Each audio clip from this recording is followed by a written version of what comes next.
Your attention, please, ladies and gentlemen. You're watching, yes,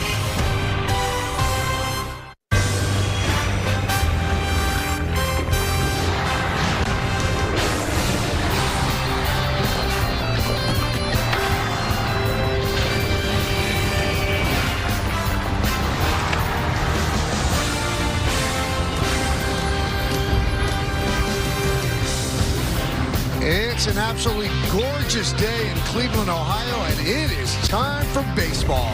As the Yes Network presents New York Yankees baseball. It's the New York Yankees against the Cleveland Guardians in the final game of a three-game set from Progressive Field in Cleveland, Ohio.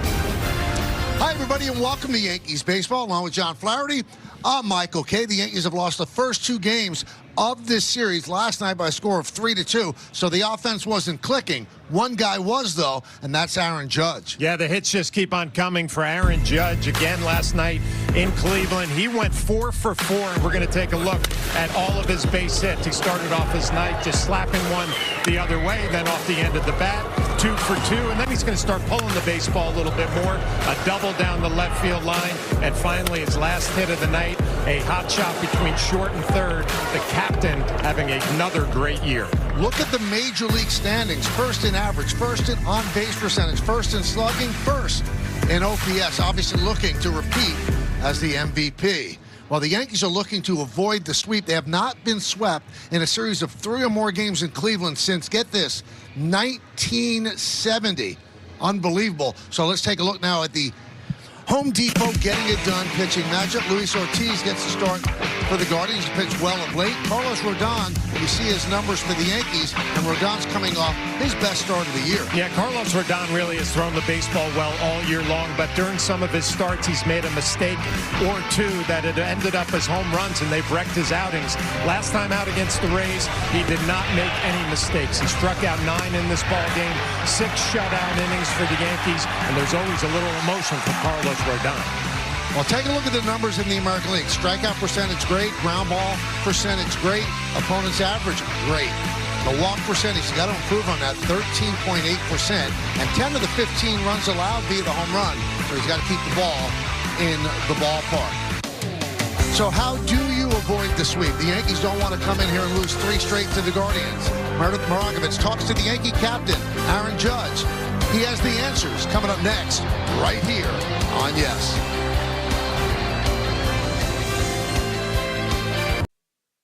The field for Yankees baseball on Yes. Series finale between the Yankees and the Guardians is coming your way in just a few minutes. Hey everyone, I'm Meredith Morakovitz. The Yankees led heading into the 6th inning yesterday. However, the Guardians rallied, eventually getting the win. The Yankees dropped their 2nd straight here in Cleveland. Now this afternoon, they look to avoid the sweep. Last night after the game, I caught up with the captain to ask him how the Yankees go about bouncing back. Like we've done all year. You know, you got to come out, flush this game, just come out ready to go, come out swinging. You know, it's just been kind of back and forth, kind of pitcher's duel. You know, some great pitching performances on the mound, so we got to come out here and try to set the tone early with our offense and go from there. That's baseball. I mean, so you always look forward to, you know, you always, when the off day get here, you always, you know, it's always a good thing. But we got to go salvage and have a chance to have a good trip tomorrow and come out ready to go. Plenty more to come here on the Yes Network. When we get back, Michael Kay will be joined by John Flaherty. First pitch coming your way after the break. Yankees baseball on Yes is brought to you in part by your local Tri-State Genesis retailers. Learn more at genesis.com. By Montefiore Einstein, the official hospital of the New York Yankees. And by Hyundai, with a brand new Hyundai, there's joy in every journey. Well, the Yankees would like some joy here in Cleveland, get out of town with a victory and enjoy their first off day after 13 straight games. And a very short homestand is on tap with 3 games against the Toronto Blue Jays, and then quickly out on the road again, 3 games against the Baltimore Orioles. So the Yankees lose the first game 6-4. They lose yesterday by a score of 3-2. And now they'll send that guy, Carlos Rodon, out to the mound to try to snap this losing streak at 2. And the Guardians will send Luis Ortiz out to the mound as they try to win their 6th game in a row. So let's take a look at the lineup he's going to face. Ben Rice playing first today will lead off. Batting second, the right fielder Aaron Judge. Cody Bellinger, the center fielder, will hit third. Cleaning up, kind of a half day off, the DH veteran Paul Goldschmidt. Jazz Chisholm Jr. at second. Anthony Volpe at short. Batting seventh and catching Austin Wells. Jason Dominguez in left field is going to bat eighth. Batting ninth and playing third base, it's Oswaldo Cabrera. Rodon, 9-5 career record against the Guardians, gets the start for the Yanks. Well, that lineup for the New York Yankees going to face the right-hander Luis Ortiz in the middle of his warm-up tosses. It'll be his 5th start, even record at 2-2, the ERA at 5.48. Let's check out our Nissan pitcher scouting report on Ortiz. He's on a roll. He's won his last 2 in a row, and he's combined to strike out 18 in those 2 starts. Big reason why he's elevated the fastball, a little high heat at about 96 or 97 miles an hour. And he was traded over from the Pirates in the offseason. The Pirates got back Spencer Horwitz, who is now on the IL in Pittsburgh. Take a look at the defense. You've got Kwan in left, Martinez in center. John Kenzie Noel is in right. Infield, Will Wilson, Brian Rocchio, Gabriel Arias, Carlos Santana at first. Ramirez will be the DH, and Hedges behind the plate. Go to the keys to the game, brought to you by your local Kia dealers. Well, Aaron Boone wants to see the Yankee lineup get back to being relentless. The 3 through 9 hitters in last night's game were 1 for 23. And the running game's something to pay attention to here. The Guardians very aggressive last night on the base paths. And Rodon versus Ramirez is the matchup I'm going to be locked in on. Ortiz ready. Rice is ready. And let's do it here in Cleveland. First pitch up and away, 1-0. Mark Rippinger, the home plate umpire. Chad Fairchild at first. Nick Morley at second. And the crew chief, Vic Carapazza, is over third.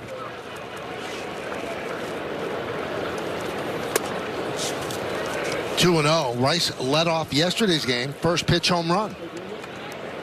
Yankees actually led that game 2-0 going into the 6th inning.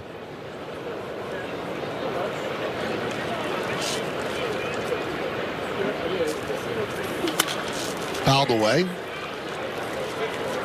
Let's check out Mark Rippinger. He's considered neutral. More high strikes on lefty batters, fewer inside strikes on righty batters. Mark in his 16th major league season. Well, we'll see if that high strike on left-handed batters comes into play, because that's what Ortiz has done lately. Austin Hedges, catcher behind the plate, can't believe that pitch was not called a strike. I mean, this is right down Broadway, catches plenty of the plate.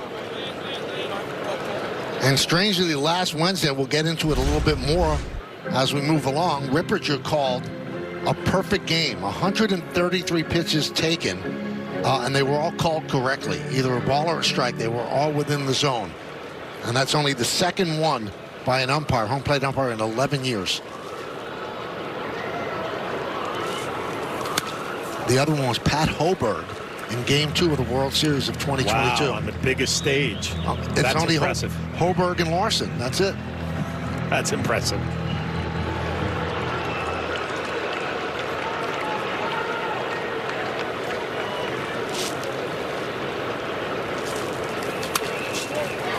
That information in a story by Tyler Kepner in The Athletic.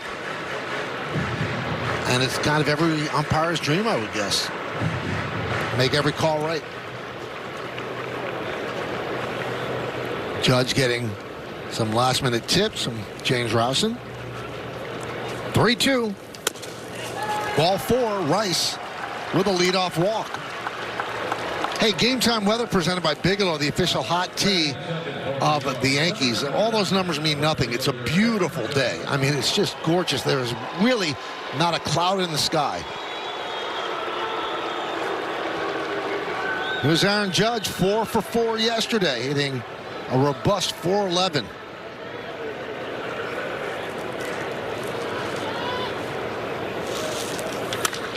High fly ball, center field. Martinez back, still back, track, wall, and it's off the wall. Ben Rice rounds third. He's coming home. Kwan gets the relay. The throw to third, not in time. It's an RBI triple for Judge, and the Yankees lead 1-0. Well, this is exactly the answer that you would like to have if you're a New York Yankee or a Yankee fan after last night's tough loss, to come out right away in the first inning and have Aaron Judge drill one to center field. The only question, would it have enough distance? And you're going to get a look off of that wall just off the left of center field. Bounces away from Martinez, and Aaron Judge cruising into third with a triple, and Yankees on the board, 1-0. Guardians bring the infield in for Cody Bellinger, and he takes the ball.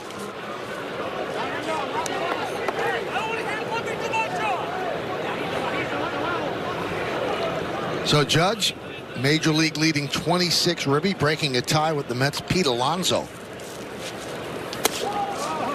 2-0.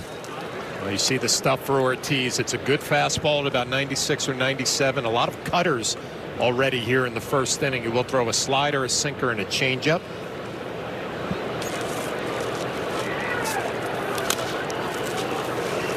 And down goes Bellinger. Another look at the swing from Aaron Judge. First pitch fastball out over the plate. He thought he got it. Just misses high off of the wall. Plays right in front of him.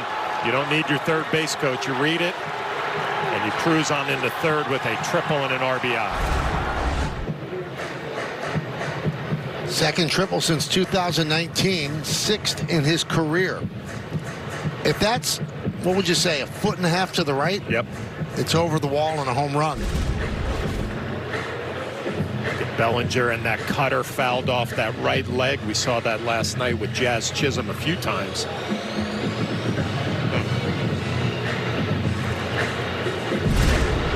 Yankees come out to check on him. Yankees need Bellinger to get right. He's 2 for his last 17, hitting 173. Does have 12 ribbies. But there's a ribby out there right now with the infield in.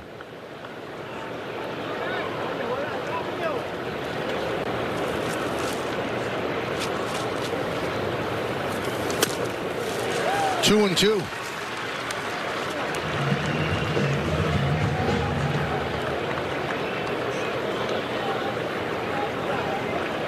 Goldschmidt's on deck.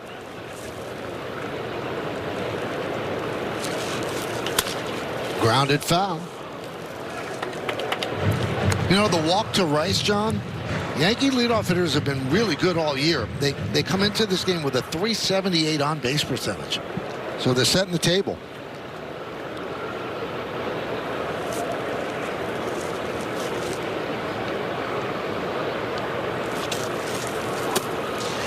And Ben Rice came into the game with a .390 on base percentage. Yankees are 14-10. The Guardians tie with the Rangers for the best record in the American League at 14-9. Grounded foul, grabbed there by Santana. You can see from some of these swings, Bellinger not 100% comfortable, kind of falling out of the box. Not real balance with his swing right now, and just trying to grind here, put this ball in play, pick up an RBI.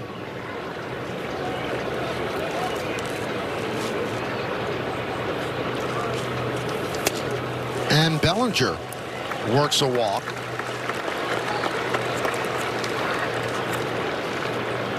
So StatCast just tells us that Aaron Judge's triple would be a home run in 28 parks. The only ones that it wouldn't be here and Arizona.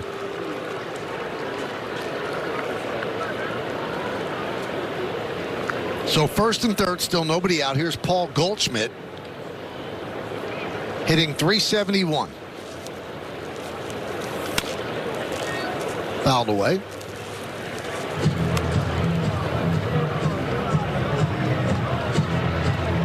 Goldschmidt second in the American League in batting behind his teammate Aaron Judge. Has a homer and 7 runs batted in. Shortstop and second base halfway for the Guardians.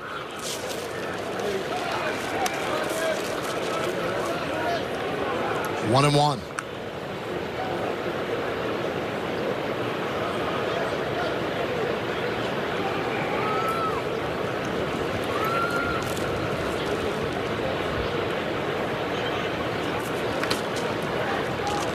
keeping Bellinger close, a threat to run, of course.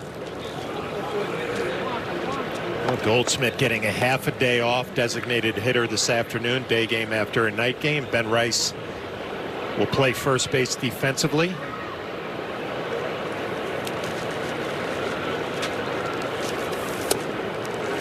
One and two.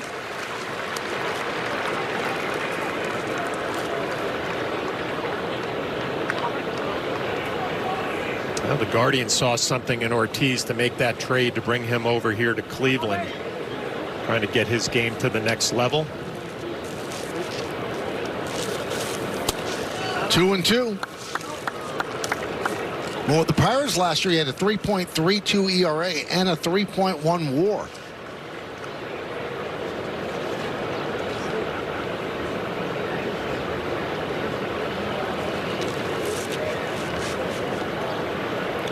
Two. Missed outside. 3-2. Well, he's got a big-time arm, but nibbling a little bit here in the first inning. Goldschmidt looking down to third base coach Luis Rojas.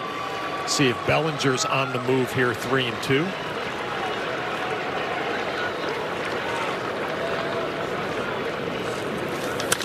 High fly ball, deep right center, giving chase. Martinez on the track at the wall. It's off the wall. Judge scores. Moving to third, Bellinger. It's an RBI double for Goldschmidt. And the Yankees are up 2-0. Just missed a home run.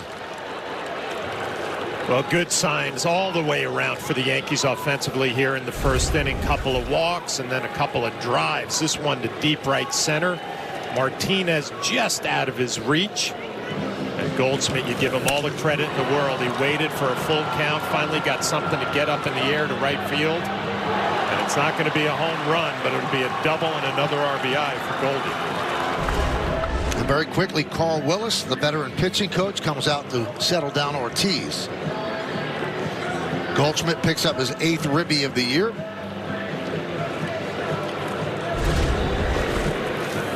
Out over the plate, the inside-out swing by Goldschmidt. And starting to drive the ball a little bit better. He's high batting average, a lot of singles, but now getting the ball up in the air. And a dream situation here for Chisholm coming up. Another look at the swing. Inside out, get it up in the air. Your Jazz, you come up your first at bat, second and third, nobody out. Great opportunity. Infield is in again. And a strike on the outside corner.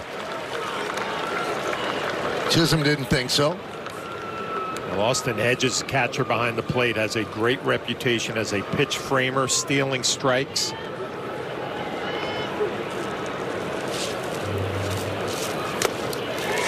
Oh, 2. Chisholm 3 hits in his last 27 at bats, 1 for 5 so far in this series.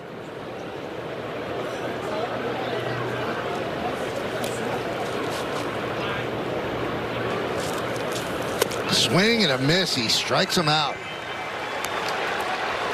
An unproductive at bat for Chisholm. Well, when you're going through the grind, you're struggling at the plate offensively. You're not picking up the baseball out of the pitcher's hand. This is a changeup that's way off the plate, down and away. Jazz Chisholm just waves at it. Here's Volpe. Infield comes in a little bit more. Fouled off. 0-1. Michael, we're going to keep talking about this with Anthony Volpe until he proves he can turn around a fastball. Teams are just attacking him with velocity. At some point, you got to sell out and prove to another team that you can handle the heater.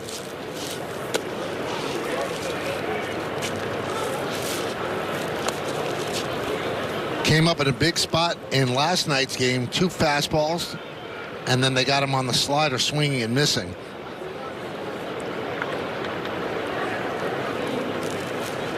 One for 6 in this series. And there's a slider. 1-2. Well, that's where you become vulnerable. If you're thinking about velocity, you're thinking about cheating a little bit, you're wide open to that slider down and away.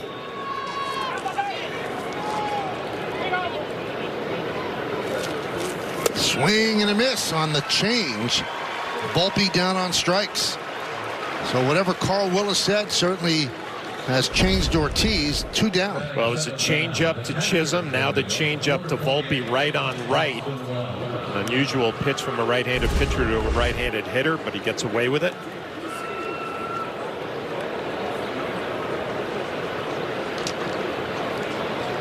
Infield backs up. Here's Austin Wells, second and third.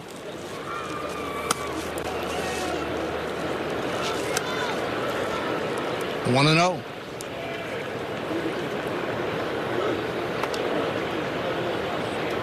Bellinger third, Goldschmidt's at second. Rice and Judge have scored. 1-1.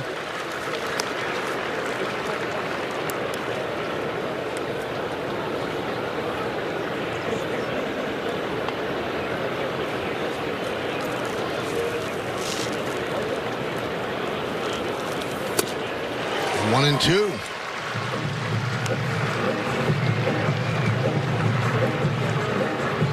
Ortiz in his last start against Pittsburgh wobbled early. He was amped up to face his former team, but he got through 5 innings, 2 runs, and 8 strikeouts.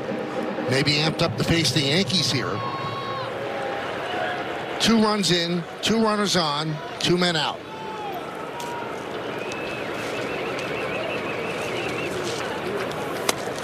Two and 2. A couple of high fastballs, and that's what he's been known for his last couple of outings, elevating the fastball. What we've seen in the first inning, he's got a good feel for the changeup. Would not be surprised if he throws it here. Swing and a miss. You called it, John. A changeup, and he strikes out 3 in a row. Yankees strand 2, but they score 2.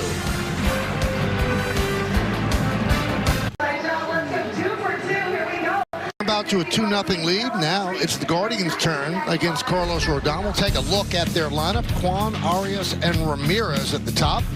Then Santana at first. Will Wilson making his major league debut. He's at third. And the center fielder is Angel Martinez. He'll bat 6. Batting 7, John Kenzie Noel. Austin Hedges will catch. And Brian Rucchio will play shortstop and bat 9th. And you already saw Luis Ortiz on the mound for Cleveland. Well, that lineup for the Guardians, they're going to face the veteran left-hander Carlos Rodon, who just finished up his warm-up toss. A 6th start of the year, 2-3 record, 4.34 ERA. We'll check out our Nissan Pitchers scouting report on Rodon, coming off 6 shutout innings, 9 strikeouts against the Rays, 37 strikeouts and counting on the year. That's 3rd in the American League. And in 2021 threw a no-hitter against these Guardians. And the pitch to Kwan. There's a strike. Well, the Yankees scored 2 runs, John, but you kind of feel empty. They had 2nd and 3rd and nobody out and couldn't get in another run. Yeah, it's a situational hitting at bats where you just got to try to put a ball in play. 3 consecutive strikeouts to strand a couple of runners. In his last start against Tampa Bay, averaged 95.8 miles per hour on the 4-seamer. And that is a weapon for him. And you know, we went over this. The strikeout rate is great. The ground ball rate is great. He just cannot walk as many people as he's walked.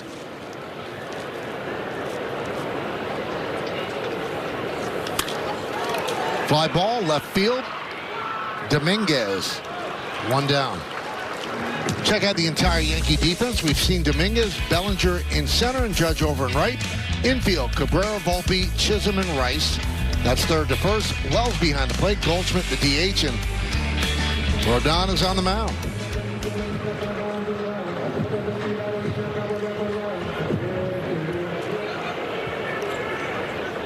That'll bring up Arias.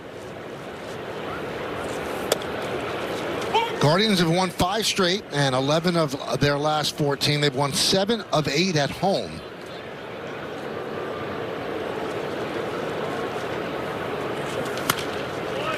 Last year, Cleveland was 29-11 against left-handed starters. That's the best mark in baseball. So Rodon has his work cut out for him. Yeah, and watching this Guardian team for 2 days now, they remind us of the team that they had last year. Lined and a base hit to left field. It's going to go to the wall. Arias rounds first. He'll go to second. 1-out double. Well, every starting pitcher in the first inning, you're trying to figure out where your stuff is at. That was a slider, and that was not Carlos Rodon's best slider. It just kind of stayed up, didn't have a whole lot of bite to it, and Arias made him pay with a hot shot down the left field line.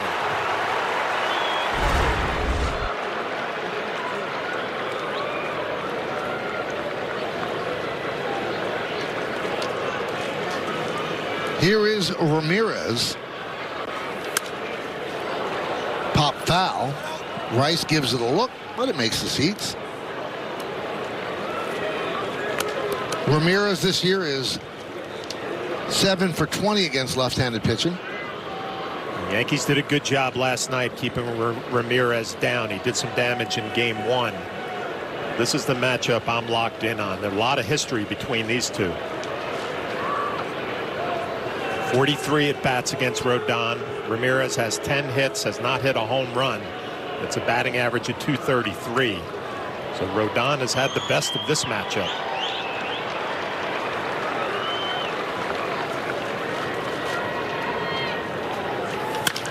And that's a base hit to center field. Arias rounds third, and then the ball gets by Bellinger. Arias scores easily. Ramirez rounds second. He's going to third, and the throw finally comes in. Probably a single and a two-base error, but a run for the Guardians. Well, Cleveland gaining some momentum here in the first. First of all, the pitch is up, a rocket right back up the middle. Ball gets away from Bellinger, and Ramirez hustling all the way to third. You see Arias, he's going to score easily on this line drive base hit. Actually was going to hold up around third, it looks like. A couple of hard hit balls against Rodon here in the first. Infield in for Santana. And it's a pop-up to shallow right. Chisholm makes the catch, spins and throws home quickly, holding Ramirez at third. That's a big pitch. That's a nice play by Jazz Chisholm at second base, battling the elements here. The sun to hold Ramirez to third.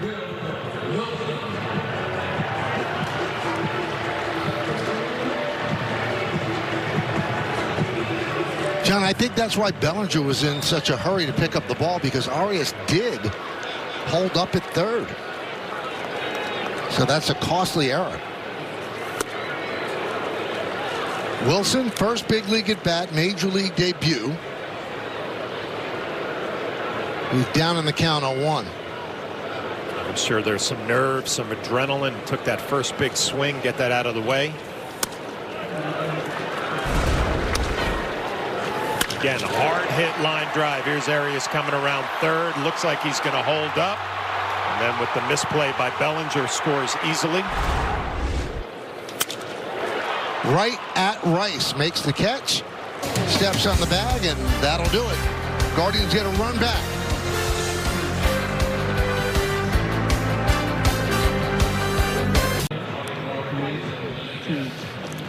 Well, let's check out FanDuel's live same-game parlay. No strikeouts for Rodon in the first inning. You see the other things being offered there. Here's Dominguez to start the second. Pitch up and away, 1-0.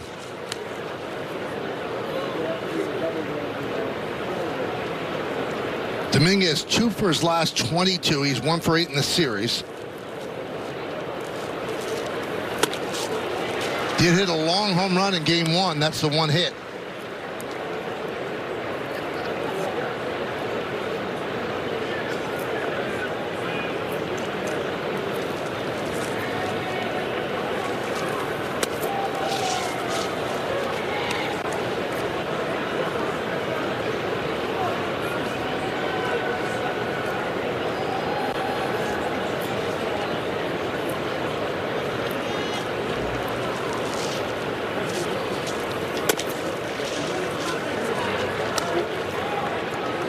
Count 3-1 on the Yankee left fielder.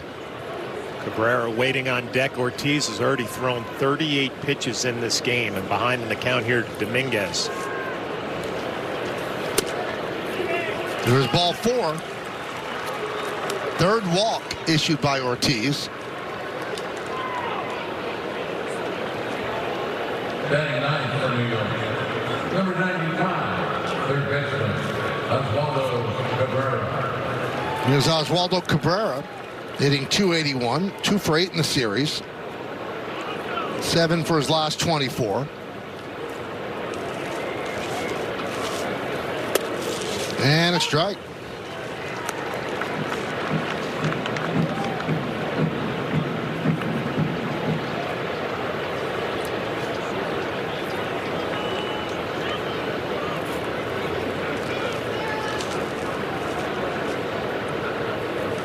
Runner goes.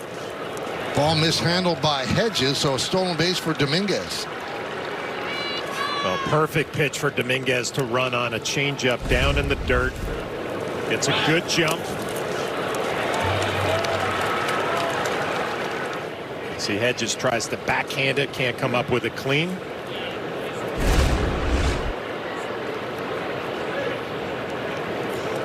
Now Cabrera wants to pull the ball. Move Dominguez to third. And he doesn't pull it. He pops it up. Left side. Rocchio makes the play.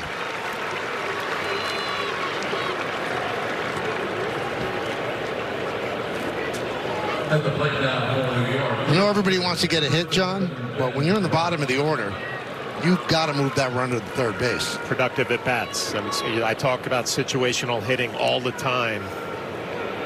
And it's having a game plan. There was a fastball in, and just Cabrera got jammed. Would have been a good pitch to try to get the bat head out and pull a baseball. Ben Rice walked and scored in the first. And a strike.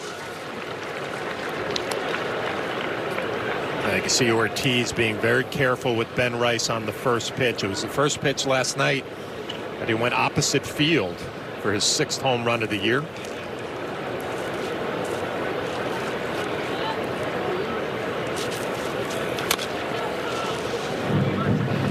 Take a look back. First pitch of the game, right down the middle, and he drives it. Just clears that yellow stripe out in left field. Ben Rice, who has shown plenty of pull power in his career, going the other way in Cleveland.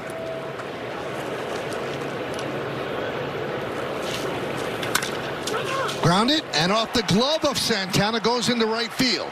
Here comes Dominguez. He'll score easily. It's an RBI single for Rice, and the Yankees are up 3-1. Well, you love the fact the Yankees coming right back in the 2nd inning and applying some pressure and some traffic, a changeup. But Ben Rice looked like he hit this ball hard, had some top spin on it. Santana can't come up with it clean. Ben Rice continues his hot hitting.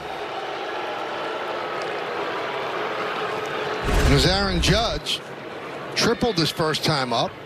Picked up a ribby. Almost got Rice, who crawled back to first base.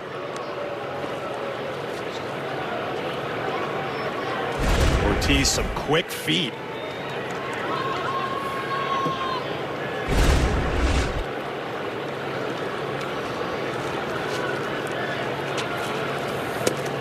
And a strike. Check out the leaders brought to you by your local Tri-State Genesis retailers. 410 or more average and a 700+ slugging through 24 team games. Dickey, Gehrig, Winfield, O'Neill, and Judge. And another base hit. 6 for his last 6 as Rice goes to second. I mean, you really just don't know what to say anymore. Hitting line drives all over the field. Another look from the side. A perfectly balanced swing. One hopper between the hole, short and third.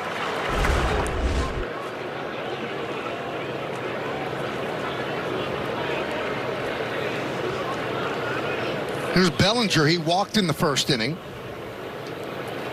And Michael, you know Aaron Judge is always so modest when you ask him about his offensive output. He said, you know me, I'm just trying to get on base for the guys behind me. Still not admitting that he is locked in at the plate right now. 4 for 4 yesterday with a double and a stolen base, and back at it again today. 0-1 on Bellinger.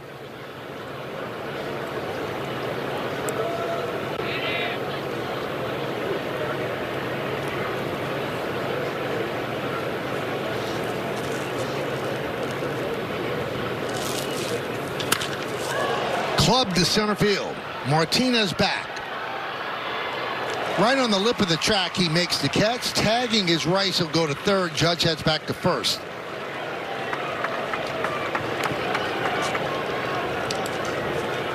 So 2 outs.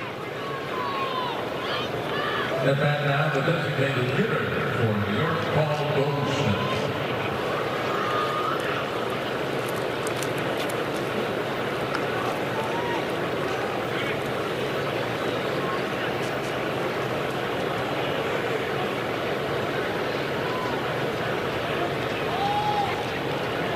There's Goldschmidt.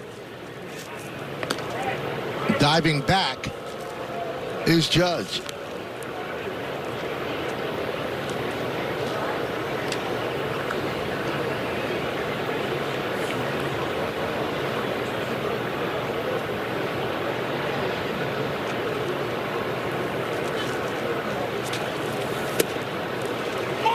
Oh and 1. You know, we talked about not moving to runner to third, John.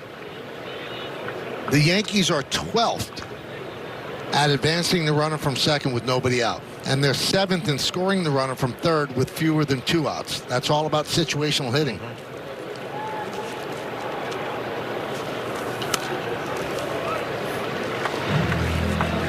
And the count 0-2. You know who gets it about situational hitting, though, is this guy right here, Paul Goldschmidt. I mean, just every swing that he's taken during this game with the runner in scoring position and 2 outs here, a tough at bat, but has been inside out, just trying to fight the ball off the other way and protecting the plate. Line drive, another base hit for Goldschmidt, another ribby. Rice scores, Judge stops at second, and the Yankees are up 4-1. That is a huge 2-out base hit, and a great job of hitting by Paul Goldschmidt. Again, got jammed with the fastball the pitch before. What does he get next? A changeup. And when you're letting the ball travel, you hit it right off the end of the bat, speeds you up a little bit, and you pull it into left field. It's just putting yourself in a great position to hit, to cover a lot of different pitches and a lot of different speeds.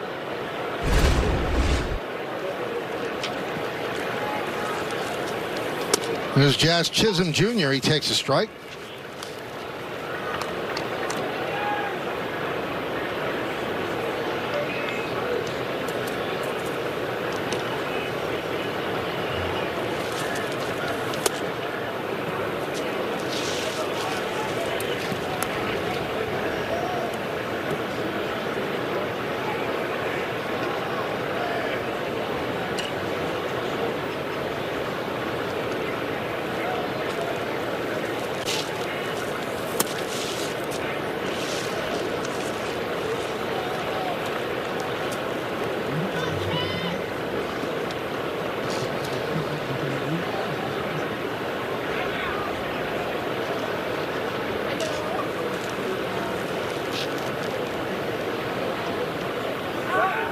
Ortiz does the inside move, chasing Judge back.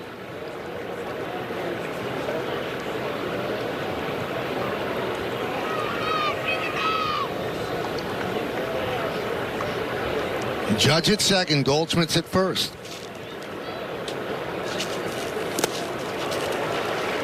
Two and two. Chisholm struck out in the first inning. He struck out on that changeup and had an unbalanced swing at that a couple of times here in this game. So clearly not picking up the baseball out of Ortiz's right hand.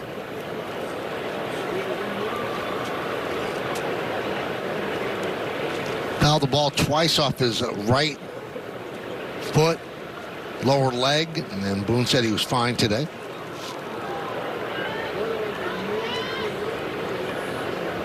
The 2-2. Just missed outside, 3-2.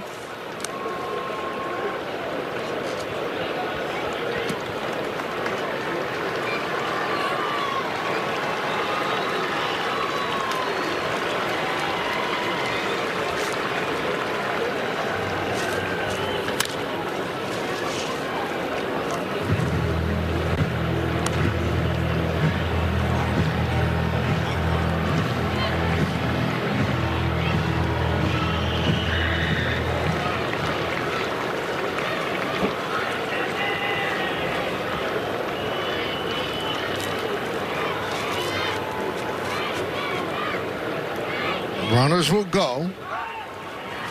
And Ortiz chases back Judge again.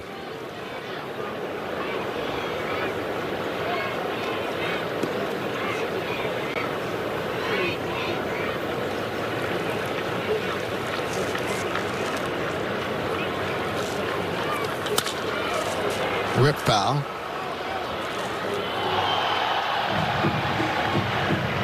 Oh, when you're going through a tough time like Jazz Chisholm is, even when you get some good pitches to hit, you're just a little bit too quick. You hook it into the seats.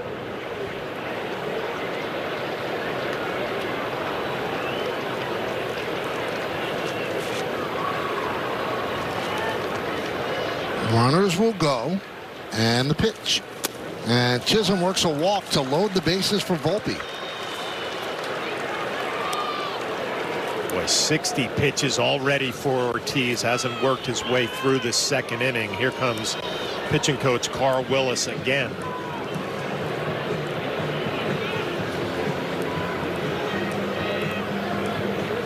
So Volpe struck out in the first inning. And how will Willis have Ortiz attack Volpe? Obviously, Volpe is looking for fastballs now, John. Probably start himself off early with that. But do you then start with a slider? Yeah, it's always the cat and mouse game, right? You've established the fastball in this series, so you might be opening up for a slider or a changeup. Was the pitch that Volpe struck out on his first at bat.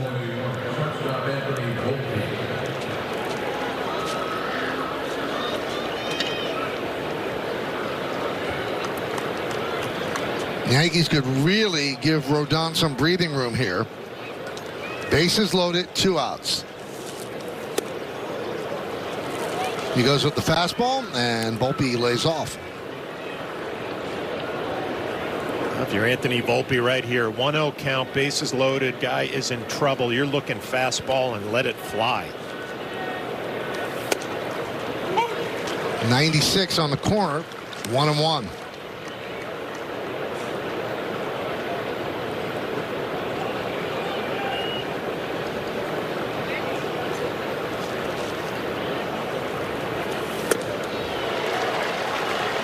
One and 2. It's a cut fastball, had a little bit of movement. It looked like Anthony working underneath it.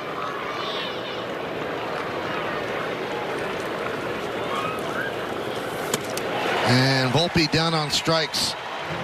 The Yankees get 2 runs, but they leave the bases loaded. It's 4-1 Yanks as we go to the bottom of the second.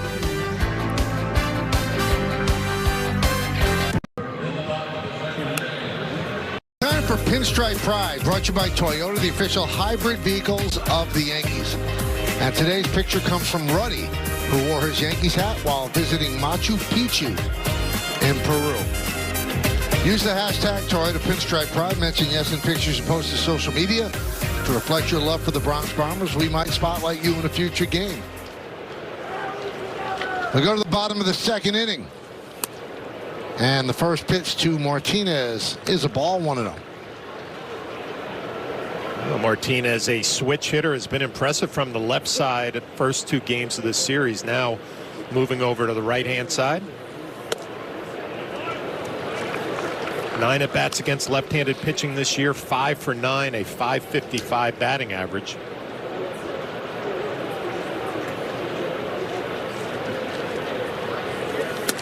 And a strike.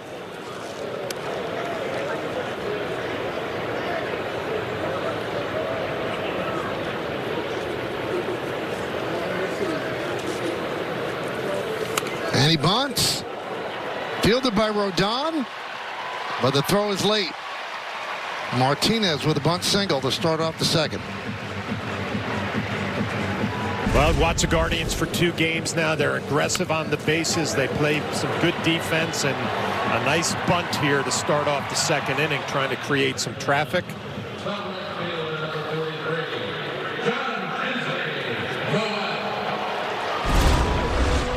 Here is Noel, the man they call Big Christmas.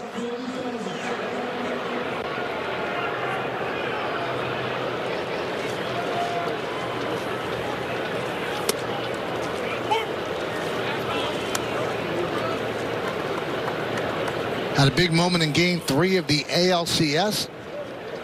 Down to the last out in the bottom of the 9th inning. He hit a 2-run home run off Luke Weaver. Guardians ended up winning that one in 10. 23 years old. He has not had a home run since that home run. You know, you watch his stance and the way he loads up his hands right by his right hip and turns that front foot. He's looking for something middle in to drive. And you can see Rodon and Wells trying to stay away with soft stuff.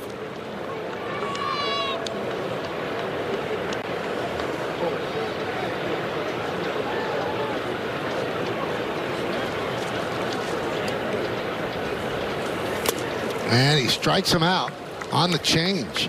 First strikeout for Rodon, first out of the second.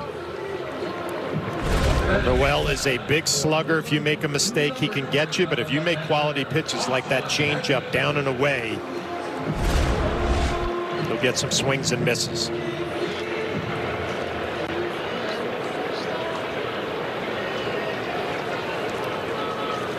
Here is Austin Hedges. Now, John mentioned, you know, he's a good pitch framer, a great communicator with the pitchers, and to prove how good he is, his career batting average is 186. That's the lowest average among 2,380 major league players with 2,000 or more plate appearances since 1920. 1920. 1920.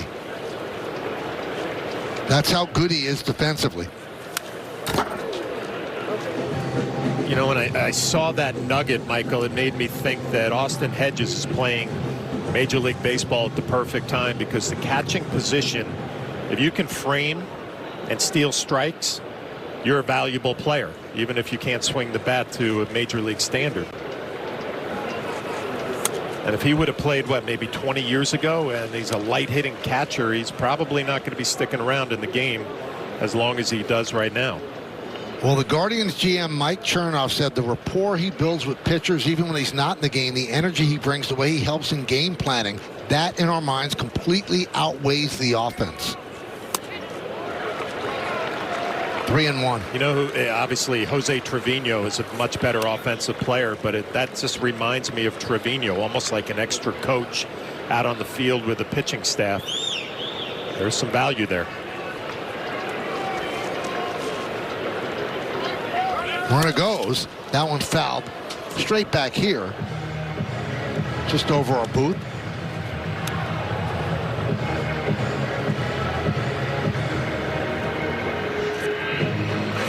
And Hedges was a second-round pick in 2011 out of high school.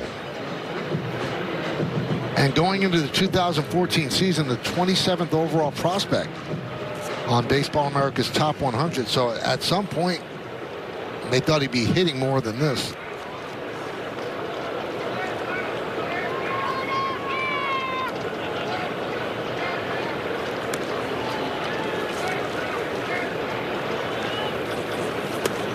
And he walked him.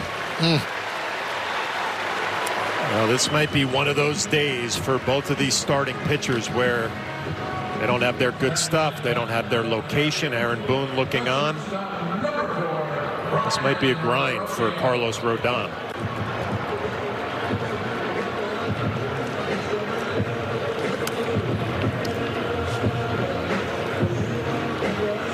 And here's Rocchio.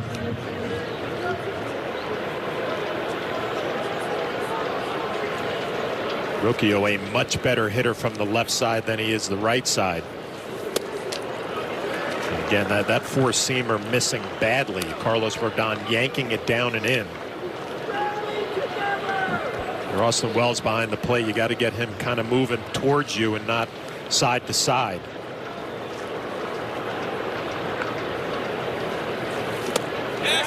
Did he go? Yes, he did, said Chad Fairchild.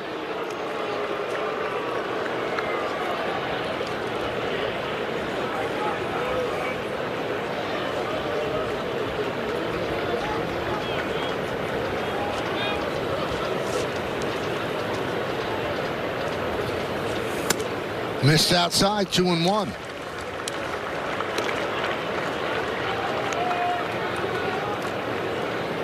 A bunt, a strikeout, and a walk. First and second, one man out. Yankees lead 4-1, bottom of the second.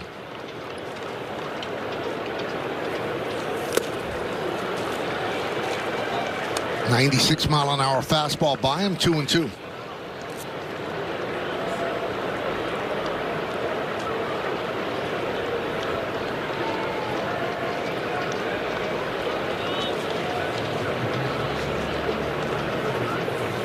And he strikes him out. Big strikeout for Rodon, 2 down. Well, got back in the count with a 96-mile-an-hour fastball and finished it off with a good changeup down and away.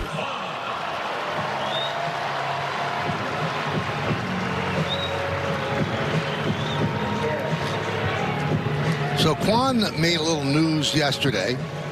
He participated in a gender reveal for the baby that David Fry and his wife are expecting. He was at the plate, called timeout, and then he put on a pink wristband to say it's a girl. This was during last night's game. And here it is.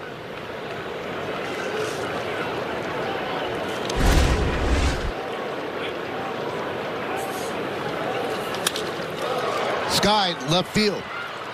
Dominguez makes the play, and that'll do it. No runs a hit, no errors, and 2 men left on base. 2 in the books, 4-1 Yanks.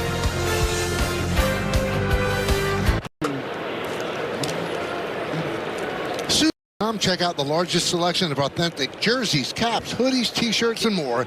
Visit MLBshop.com, the official source for your Yankees gear. Austin Wells fouls off the first pitch. Third inning underway, 0-1.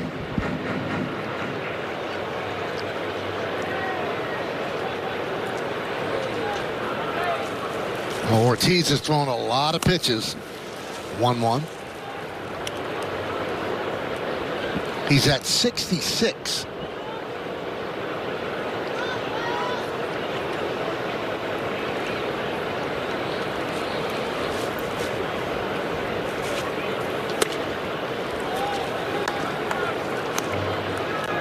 He had pitched so well in his previous 2 games and really laboring here against the Yankees.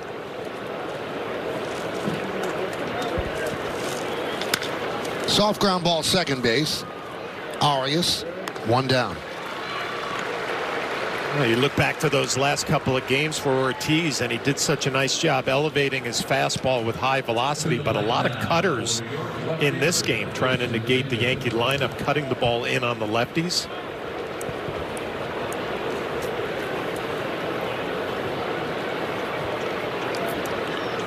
Here's Jason Dominguez. Walked, stole a base, and scored in the second. 0-1.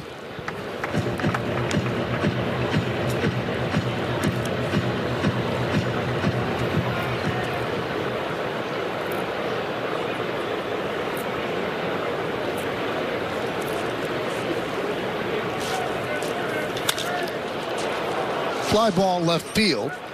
Quan. 2 outs.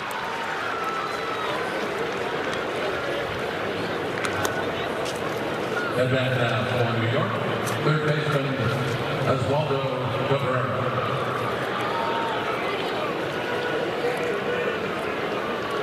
And here is Oswaldo Cabrera.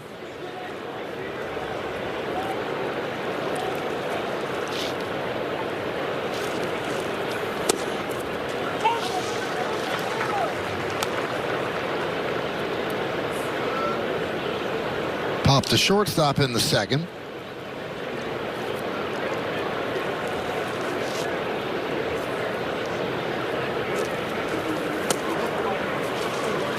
One and one.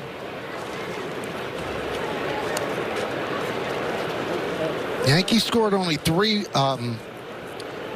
runs yesterday. It's only the 6th time they were held to 3 runs or fewer in a game last night. And that's tied with a couple of teams for the best mark in baseball.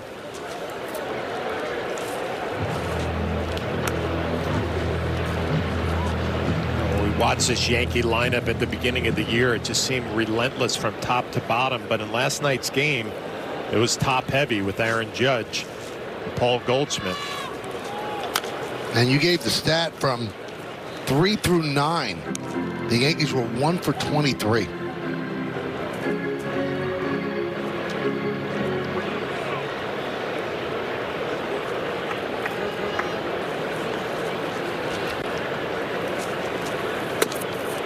Two and two.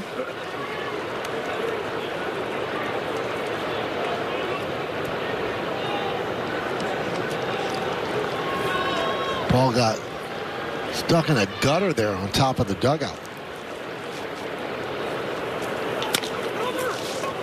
Santana will beat Cabrera to the bag, and the Yankees go down in order against Ortiz. We'll go to the bottom of the third.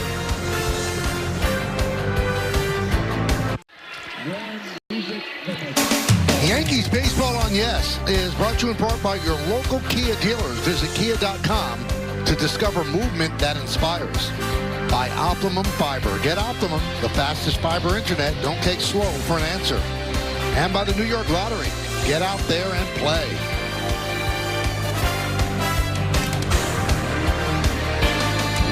Satchel Paige got started in the majors at such an old age and still was able to dominate. Imagine if he would have been up here at 22 years old.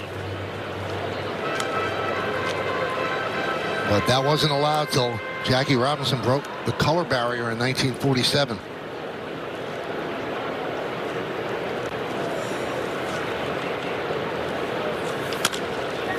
Chop, third, Cabrera, and a scoop by Rice. I read a story about Satchel Paige when he faced Willie Mays in the Negro Leagues, and Willie got a hit the first time up. And Satchel said to one of his teammates, "Tell me when that kid's coming up again." And so Willie's coming up a couple of innings later, and this is him. Satchel called time, walked halfway to the home plate, and said, "Kid, I'm going to throw you 3 fastballs, and then you're going to go sit down." And so Willie, looked at him, and he said to the catcher, "Is he serious?" He said, "Yeah, he's serious." He's serious. 3 fastballs right by him. That's Willie Mays. That's not Austin Hedges. Yes.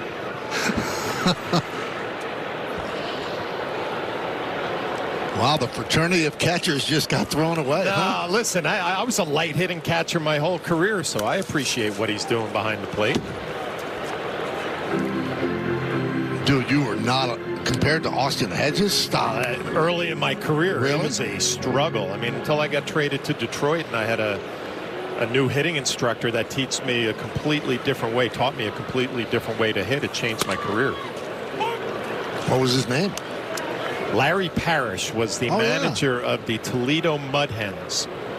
And during the strike of 1994, Sparky Anderson sent me down to AAA and said, "Hey, this strike is not about you. Go down and play for a few weeks." There was 2 more weeks left in the season.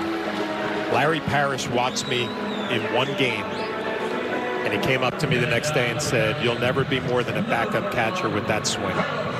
And he said, "I want to completely change your swing tomorrow." And I was kind of, it's 2 weeks left in the year. The next day I show up at AAA, and the general manager, Joe Klein of the Detroit Tigers, is waiting in the office, and he said, "Let's give Larry a shot here." Popped up. Chisholm. Bellinger runs into him, but Chisholm makes the catch. Nice play by Jazz just to hang in there. The lack of communication. But anyway, the GM, Joe Klein, says, "Let's give Larry Parrish 2 weeks to see what he can do right here. And if you strike out every at-bat, I won't hold it against you." Thankfully avoided a collision there. And Larry wanted me to, he started flipping me baseballs that were 2 feet out in front, basically bouncing. And he said, "I want you to get off your back leg, get off to your front side, and hit this baseball out in front of home plate." So then the game started, and he said, "The Detroit Tigers don't care if you hit 200 or 300. You can't run. We need you to drive the baseball. So I want you to start try to hit home runs." And in 2 weeks, I hit 7 home runs. Oh, wow. And completely changed the trajectory of my career. And one of those homers was against Mariano Rivera when he was a Columbus Clipper. He was a starting pitcher. Well, he worked magic. You were a 252 lifetime hitter. Yeah, I really struggled early in my career, especially with Boston. Foul back, the runner was going. That's phenomenal that it took that quickly. You know what? It's funny because the Red Sox always said, you know, think about Austin Hedges. If you hit 250, you're such a good defender, we'll find a place for you. So when you're trying to hit 250, what are you doing? You're walking up there trying to place the baseball, trying to get base hits instead of driving it. The Tigers said, we don't care what your batting average is, hit doubles, try to hit some home runs. And it completely changed my mindset. And down goes Wilson as the Guardians strand one, and we find out why John Flaherty became a hitter. It is time for the Audi electric moment. You remember this, John? Boy, this was a long time coming. That's Pat Henkin, a Cy Young Award winner. First major league home run. It only took me 3 years in the big leagues to get that, Mike. Yeah, you know what? You're being very humble. There are your lifetime numbers. I saw the average when you hit that home run, 356. Well, it's funny. I just told that story, which completely changed my career. And then I got the starting job the next year in Detroit in 1995 and got off to a great start with the high batting average. But I was hitting doubles, didn't hit a home run. And finally, Jeff Jones, the bullpen coach, is like, you had 7 home runs in 2 weeks last year in the minor leagues. Where is the power? And then all of a sudden it showed up. The old Tiger Stadium, what a great place to hit. And also, I just told John off air, you know, they didn't care about average. They just cared about damage. They were ahead of their time. That was before that became in vogue. Yeah, well, those teams in the mid-'90s were Mickey Tettleton, Cecil Fielder, Travis Fryman. I mean, guys who had a ton of power, and that's how the Tigers built their clubs. Pitching staff wasn't great, but a lot of 3-run homers kept us in games.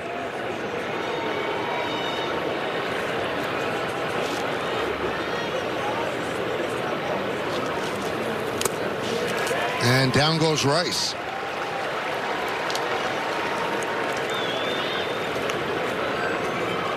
At the plate now for New York, right fielder Aaron Judge. So here is Aaron Judge. 4 for 4 yesterday, 2 for 2 today. A single and a triple. RBI and a run scored.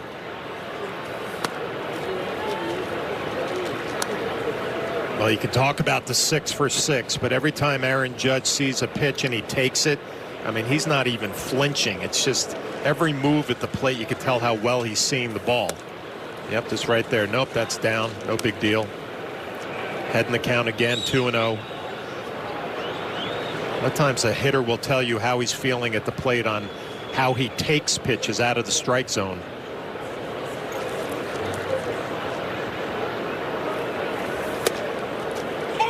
You know, you look at Judge, and he has the 62 home run season.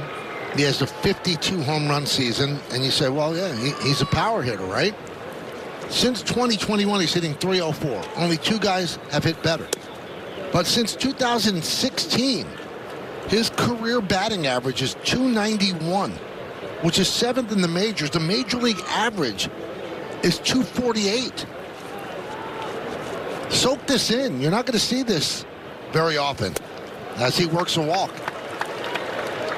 I mean, this is a special skill set. Well, I remember years ago, though, Aaron was telling everybody, listen, I want to be known as a complete hitter, high batting average, home run totals, RBIs, and he's worked at it, made himself a fantastic all-around hitter. There's Cody Bellinger, a walk and a deep fly ball to center. And he bunts foul.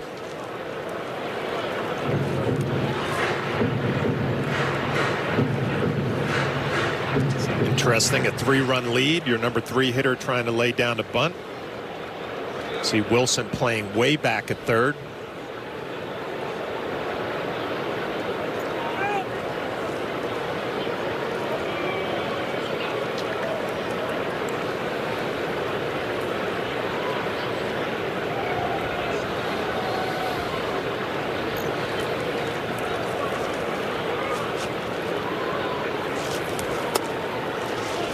1-1 on Bellinger. Bellinger 1 for 9 in this series. 2 for his last 18.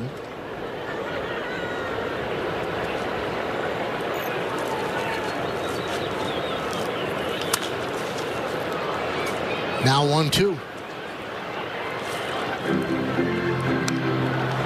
You know, there were some dire weather reports a week ago about these 3 games in Cleveland, and it's been great. And today is just a delightful day. If you're a player and you look at that schedule during the month of April and you see Pittsburgh, Detroit, and Cleveland, well, it wasn't great in Pittsburgh and Detroit, but lucked out here in Cleveland with the weather. Ground ball is short. They don't get the forced. In fact, they don't get anything.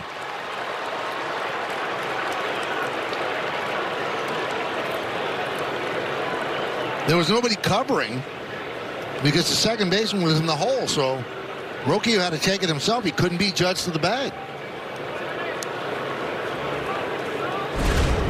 We'll take a look. You see where Arias, the second baseman, is. He's not going to be able to get there in time. Rocchio tries to beat Aaron Judge, not able to do it. You see Judge going on contact, running hard. Rocchio wanted interference on that, as if, you know, he ran right into Judge. So that's a fielder's choice for Bellinger. Here's Goldschmidt, and there's a strike. Good clean slide right into the bag. Nothing there.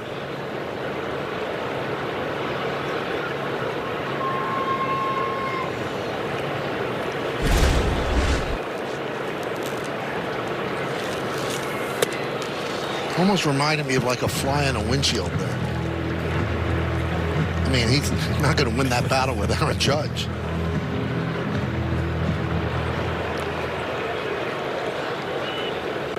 So Goldschmidt with a couple of RBIs already. He's down in the count 0-2. First and second. Missed outside. Ortiz, hand on hip, wanted that call. Yeah, I mean, the way it's gone for Ortiz today, you're not going to get the benefit of the doubt on any of these close pitches that are off the plate. That's a ball. Hedges tries to sell it.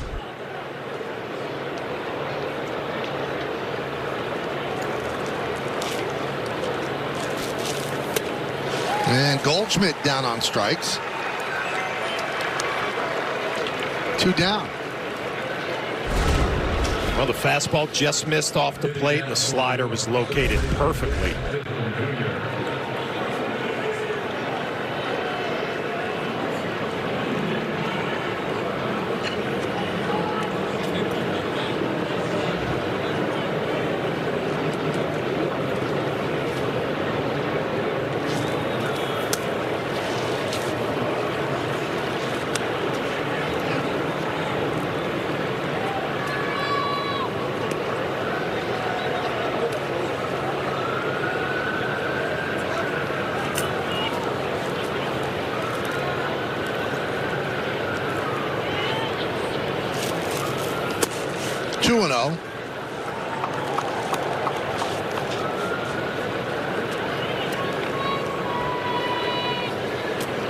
Joey Cantillo getting ready.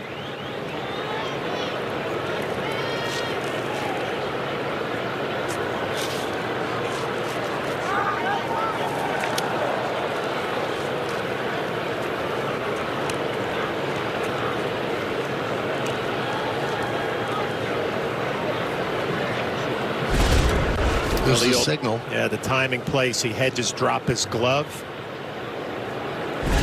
Seen a lot of that lately. 3-0. Volpe is on deck.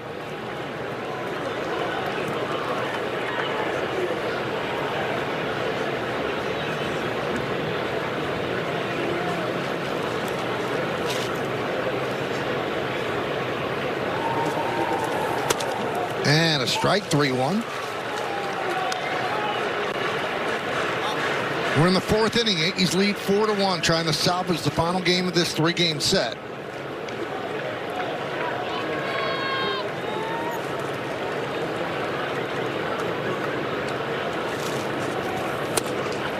3-2 on Chisholm.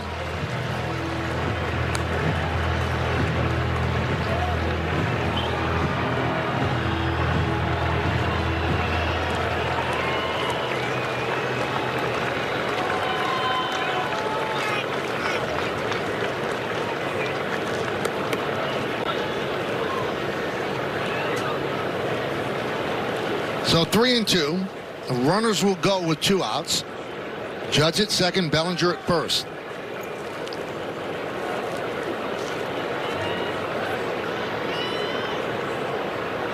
And the pitch. Swing and a miss. He goes down on strikes. 3 more strikeouts for Ortiz. In fact, he has struck out 7.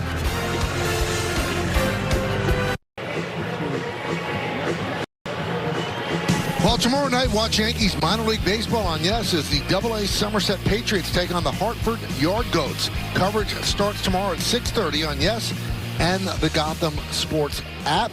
Hartford is the AA affiliate of the Colorado Rockies. Angel Martinez takes the strike from Carlos Rodon. Bottom of the 4th underway. Martinez, Noel, and Hedges.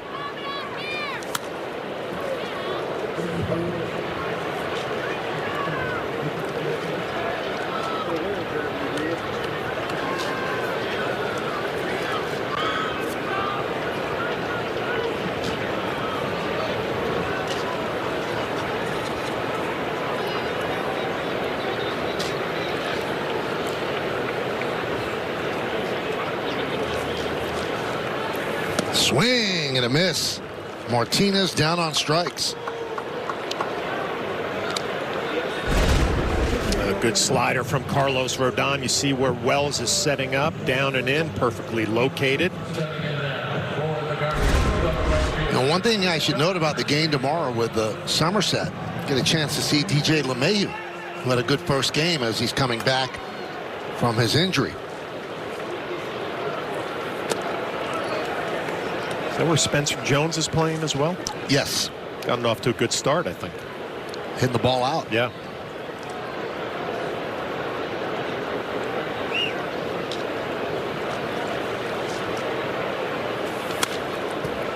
One and one.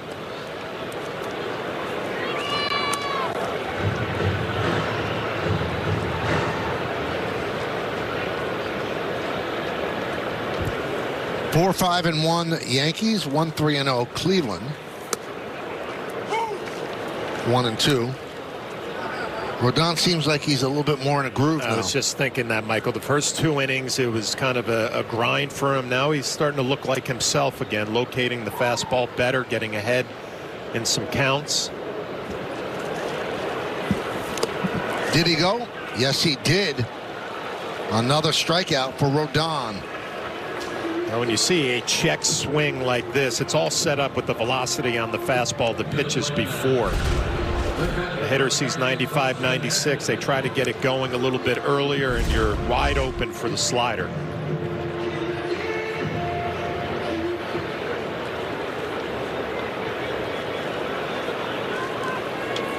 Austin Hedges swings and misses. He walked in the 2nd inning.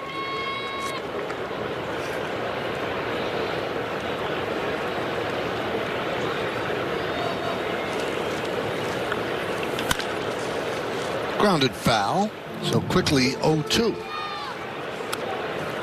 So an opportunity for Rodon to strike out the side.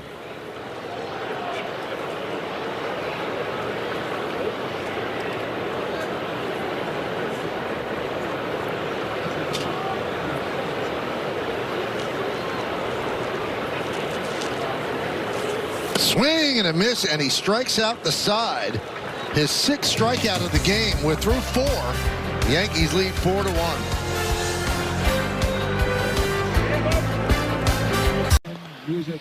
The strikeout brought to you by Audi and the 2025 Audi Q6. Visit your local Tri-State Audi dealer today. Anthony Volpe leads off and swings and misses. For a guy threw about 65 pitches through 2 innings, the fact that Ortiz is still in there in the 5th, not too bad. Yeah, and I'm surprised he's going back out there for the 5th. The pitch count now over 100. Trying to get something out of this outing, finish up strong. Cantillo has been warming, so he's ready. He probably comes in for Wells next.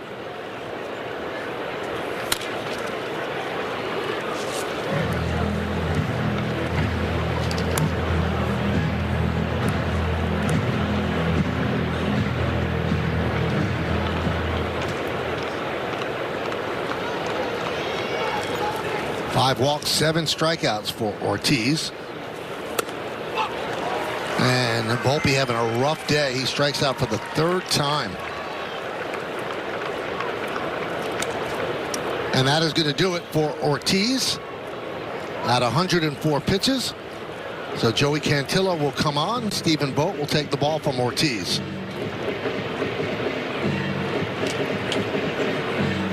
Yankees lead 4-1. The lefty Cantillo against the lefty Wells coming up.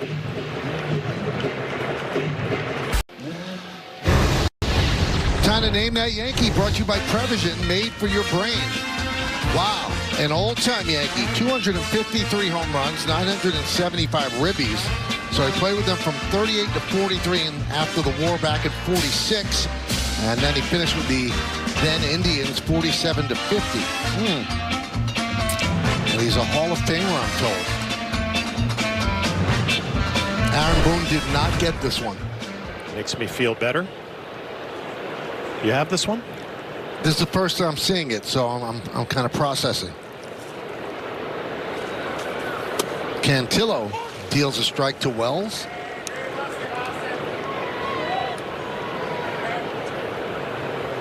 So Cantillo in the first game of this series, fastball changeup guy.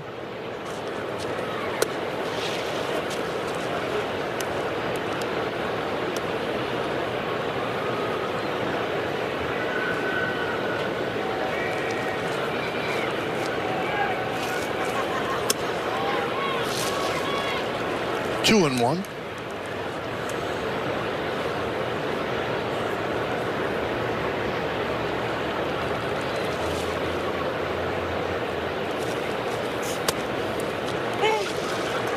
John, what are you seeing from Volpe right now?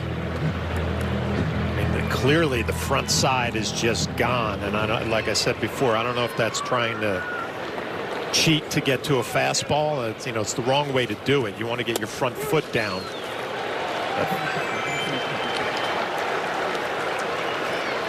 And he's always been a pretty good fastball hitter. Yeah, and it's just one of those things that once you get attacked with the fastball, watch the front hip leave early, and then you're just dipping underneath, and your swing path is long. You're coming out of the strike zone a little bit early. Here's Dominguez from the right side. Jason has really struggled from the side. He had a big hit right-handed against the Royals at the stadium, but it has not been easy for him batting right-handed. We've seen this from opposing clubs all year long, trying to employ a bunch of their left-handed relievers against this Yankee lineup.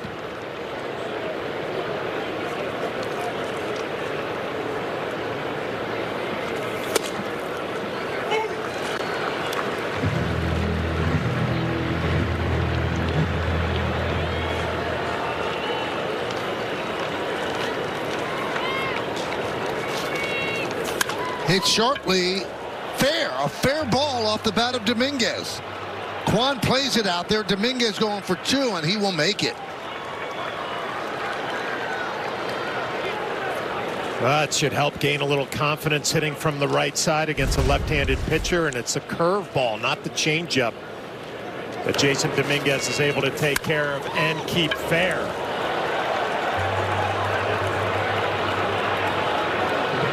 Now, one thing you notice about him, John, he is so fast. Yeah, he can fly.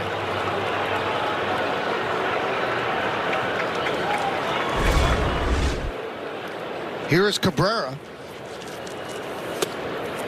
Also weaker from the right side, although he's had success this year in the few chances he's gotten.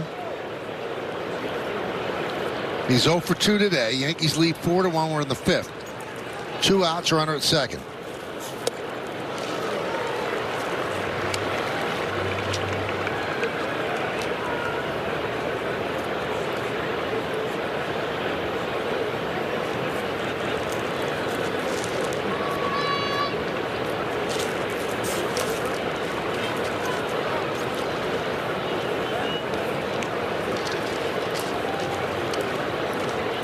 2-1 on Oswaldo.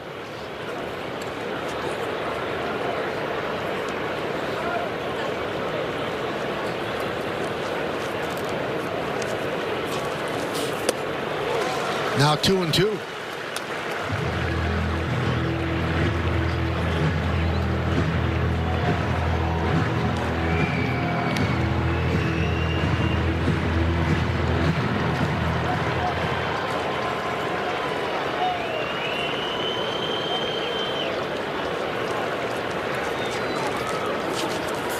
Swing and a miss.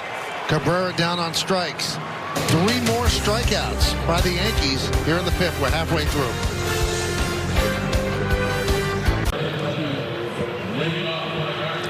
The Bombers are back at the Bronx to kick off a 3-game set with the Toronto Blue Jays. Coverage starts at 6 with a special all-access BP show hosted by Meredith Morakovitz. Then first pitch is set for 7:05 on Yes and the Gotham Sports app. Rocchio swings at the first pitch and fouls it off as we start the bottom of the 5th. Anything big planned for the all-access show, Meredith? We have a couple things in the works, Michael. All right. Nothing to be revealed yet, but it's going to be a good one. That's called a tease in the business.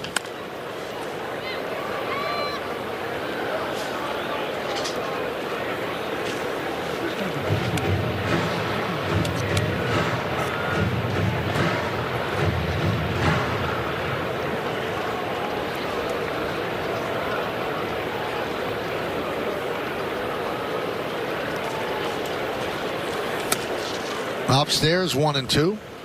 So in 4 innings, the Guardians have struck out 6 times. In 5 innings, the Yankees have struck out 10 times.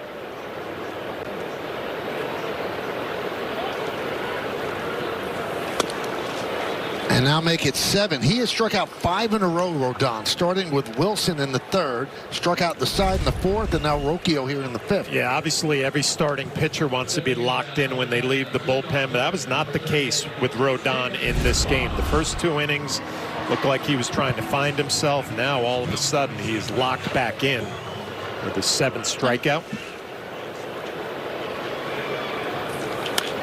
That one is looped into right field. He's going to dunk in for a base hit off the bat of Kwan.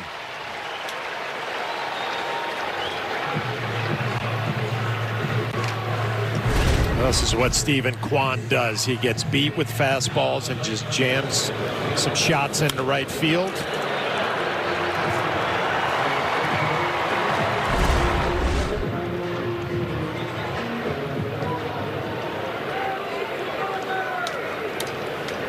Here's Gabriel Arias.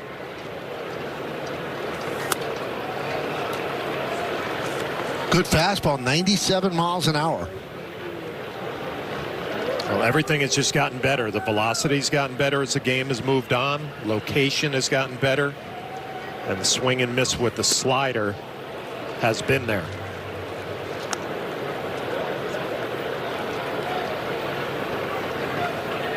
We'll see how this one plays out, but these are the games that starting pitchers are proud of themselves because they had to make some adjustments along the way during the game. Had to figure out how to get locked back in. 2-1.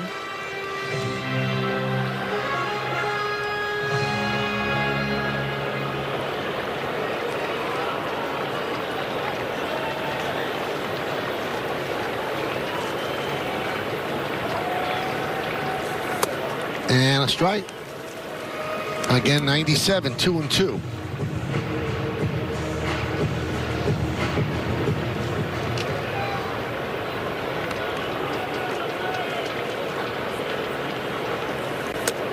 Did he go? Nope.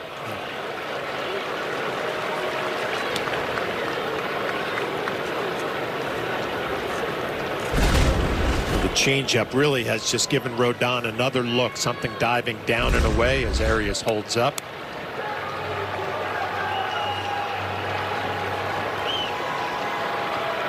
It's a big pitch right here with the dangerous Jose Ramirez waiting on deck in a 3-run game.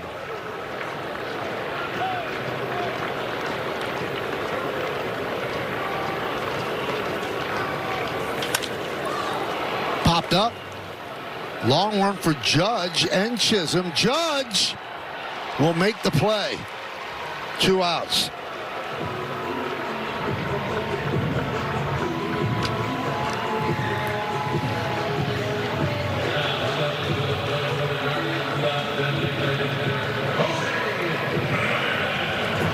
Pitching coach Matt Blake going to come out to the mound to give Carlos Rodon a little bit of a breather. And I'm sure just a little reminder about the game plan with Ramirez, the one guy in the middle of this lineup that can wreck a game with one big swing of the bat.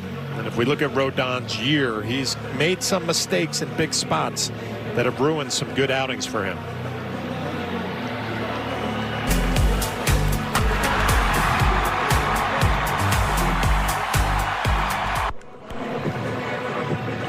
So the meeting breaks up. Rodon had a very economical 67 pitches. And the Yankees finally have a day off tomorrow after playing 13 straight. Calisthenics time in the bullpen.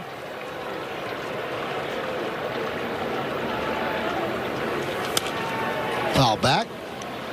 0-1.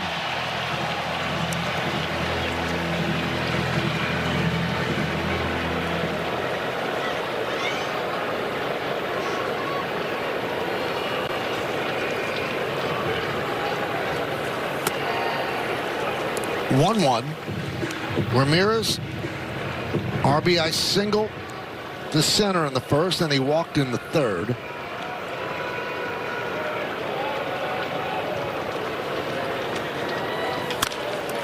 Chopped over the mound. Chisholm gets Ramirez for the final out. In the fifth, no runs a hit, 1 man left, 5 full, 4-1 Yanks. Hey everybody, Bob Lorenz with your Audi update. America, bottom of the first. That's Gleyber Torres out to left and easily gone for his second of the year. Justin Henry Malloy has gone deep as well, has 2 runs batted in. Tigers lead at 3-0 over the Padres as they look to make it 2 or 3 against the National League West leaders. Guys. Well, thank you, Bob. We'll go around the majors. Yesterday, Christopher Sanchez exited the start at Citi Field after the second inning, left forearm soreness. Ian Happ walk-off single in the 10th as the Cubs beat the Dodgers 11-10. And only 1 home run for Vlad Guerrero Jr. this year, and he'll come into the stadium on Friday.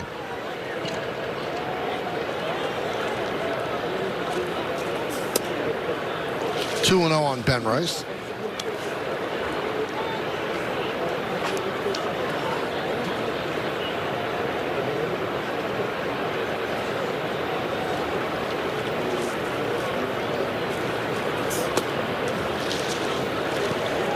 John, so I'm sitting here between innings, and I check my phone all the time, see if everything's okay at home.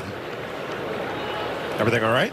And I get a text from Meredith Morakovitz, who's sitting behind me.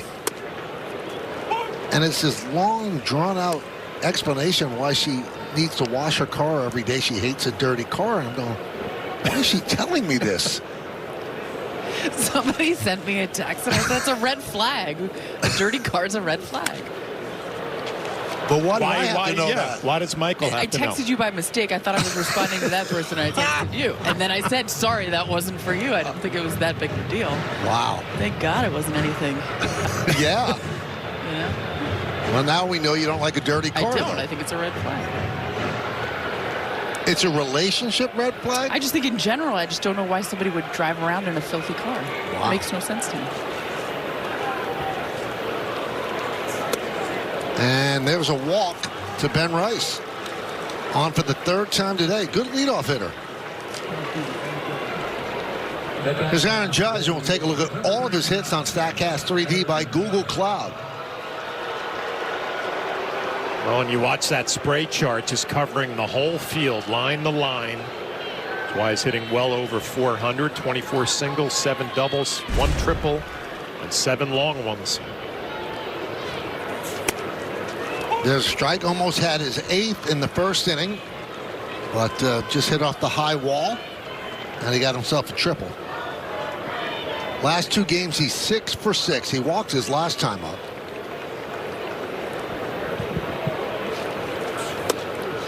And a strike. 0-2. Well, the Yankees would love to add on at least a run or two here in the 6th inning. They just kind of stalled out after a lot of traffic in the first 2 innings, putting 4 on the board. 1-2. Cantillo to Judge. I love watching Aaron Judge when he takes pitches. He just took that changeup and started nodding with his head. Yes, up and down. Yeah, I saw that. Totally engaged in every pitch, every at bat. Grounded to short. Rocchio, there's one. On to first. It's a double play. They finally retire Aaron Judge, and they get 2 for the price of 1. Cantillo loves his changeup, and he has a good one.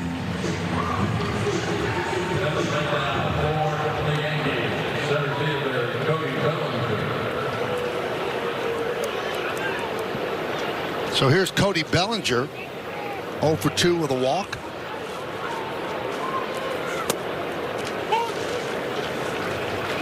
A strike, 0-1.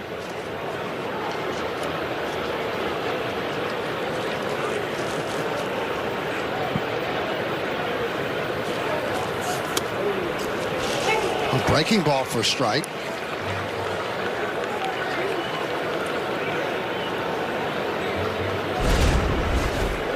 Looked like Bellinger not real happy with this call above the strike zone. It's just the way it's going for him lately.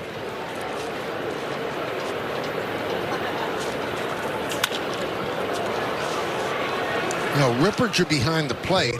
There's 75 umps that have umpired behind the plate at least 3 times this year, and he's considered 3rd in accuracy. Derek Thomas is 1st, Will Little is 2nd, and then Mark Ripperger is 3rd. Up the middle, a base hit for Bellinger. Looked like he cut down a swing a little bit there. Yeah, just tried to put something in play. Again, there are a lot of days major league hitters go up to the plate just not feeling 100%. They don't have their ace swing. Bellinger just kind of stays on this one and flips it right back up the middle.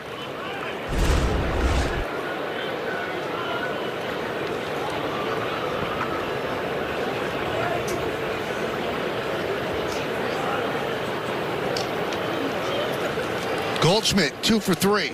Couple of ribbies. Fouls it off. Aaron Boone very honest today. I said, is he DHing as kind of a half day? He said yes. He said this is the 13th straight game, and I had wanted to give him a day off, but I can't. I mean, he comes in hitting 370. He said, so I thought I'd throw him a half day, and then he has the off day tomorrow. Yep. That one is ripped into left center field. It's another base hit for Goldschmidt. It goes to the wall.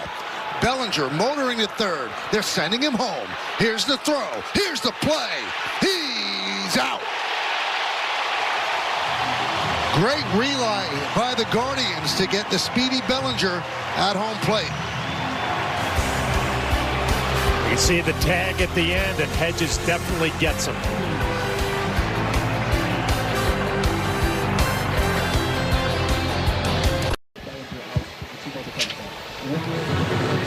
Well, let's check out the T-Mobile coverage cam. Well, the coverage cam is going to be watching Bellinger as he's trying to score here on the Goldschmidt double. You see he's off on contact with 2 outs. Luis Rojas, the third base coach, trying to get himself in position to make a call. You see the hands go up. Maybe they go up a little bit late, and Bellinger runs through the stop sign and gets caught by a half a step at home plate. And you mentioned this, Michael. You got to give the Guardians credit. Quan comes up with it clean.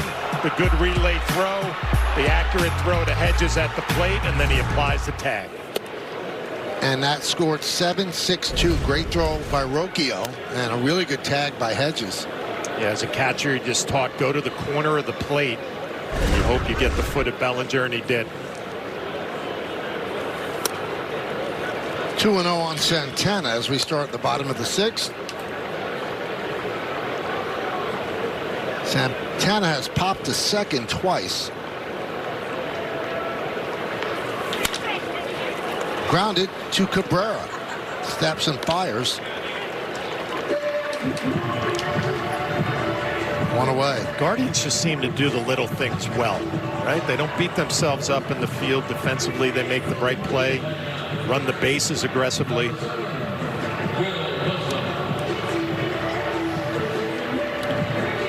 On the positive side of that play, how about Goldschmidt again? Just Can't take him out of the lineup. He'll get his day off tomorrow. Pitch to Wilson is way outside. Will is making his major league debut. He's 0 for 2. We have not seen Zach Kent yet warming up.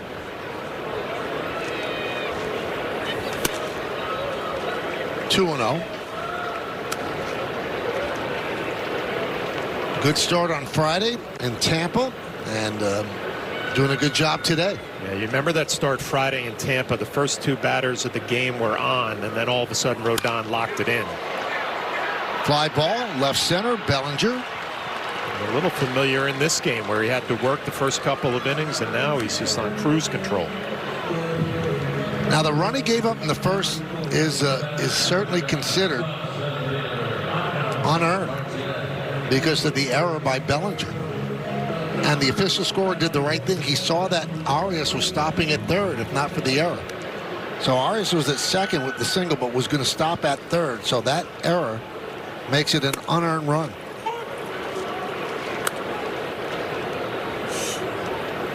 So he's working on 1 out away from 6 shutout innings, at least with earned runs.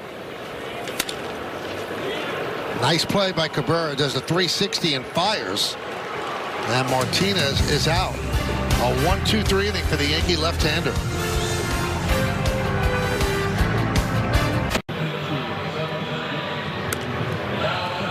Authority of the New York Yankees. It may not be reproduced or retransmitted in any form, and the accounts and descriptions of this game may not be disseminated without the express written consent of the New York Yankees. Now, Meredith, there's Derek Dietrich, and you asked Derek if I could get into the Sleeveless Society that we spoke about yesterday. And, Michael, I just feel like you're not going to like the answer to this. He said you're just not quite ready yet. He's not ruling it out completely, don't get me wrong. He said you do potentially have an opportunity to get there, but you're just maybe not there quite yet. You know, I'd have to agree with him. Said let's revisit it in a couple weeks, couple months, maybe around the All-Star break, see where we land. Zach Kent making his major league debut. Deals a strike to Chisholm, count 1-1.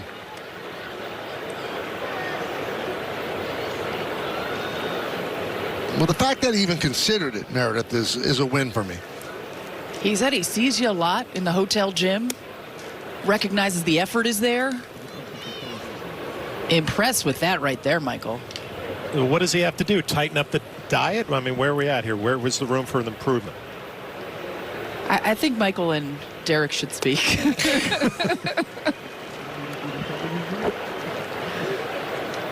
But you impressed him with a couple things, Michael. Close. Very close. You know, I will work with him. I need to take that next step. On some culture and accountability? All of those things. Just missed outside.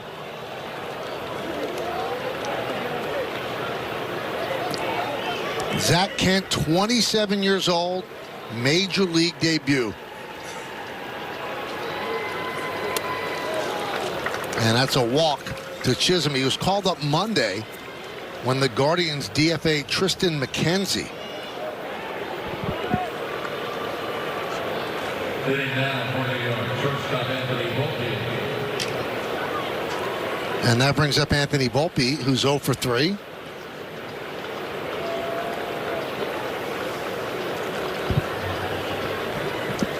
Chisholm goes. The throw to second goes into center field, but Chisholm will stay right there.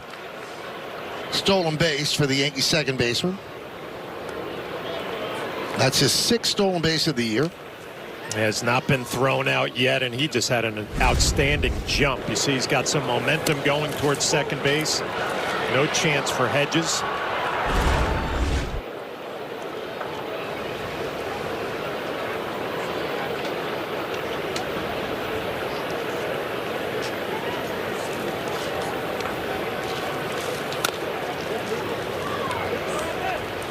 And the count is 0-2. Kent's best pitch is a slider, considered a great slider.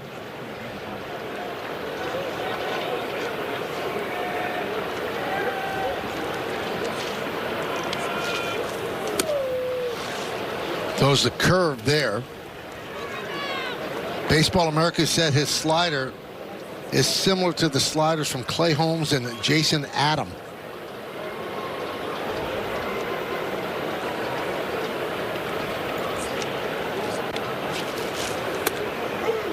There's the slider, just missed the outside corner. Now he hit the outside corner, so Volpe down looking. 0 for 4 with 4 strikeouts. And again, watch the front hip and you see it leave. The outside corner just looks so far away when you do that, and that pitch is off the plate. So Volpe not getting the benefit of the doubt with the call.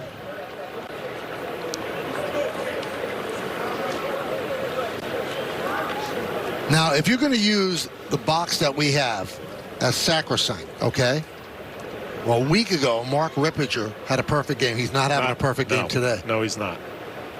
There have been some questions on both sides. I mean, with Volpe struggling the way he is, he takes a pitch that's clearly outside, gets punched out. That's got to be so frustrating. Yep. That's Volpe's 3rd career 4-strikeout game.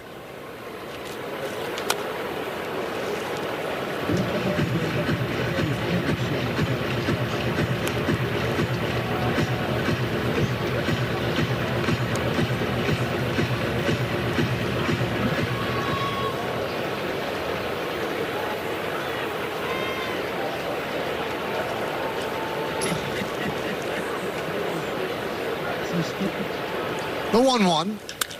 Driven out to left field. Going back is Kwan. It's going to be over his head. Up against the wall. Martinez plays to Karam. Scoring is Chisholm. It's an RBI double for Wells, and the Yankees lead 5-1. Well, you love the swing. You love the approach from Austin Wells when he drives the ball the other way, and you love the fact that the Yankees add on here in the 7th inning. Fastball out over the plate. Does not leave early trying to pull, just stays on it and drives it the other way.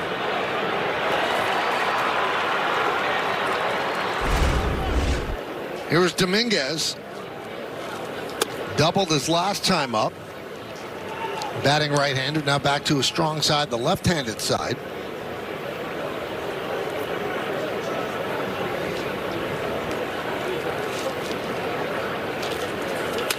That one is looped into center field. It's a base hit.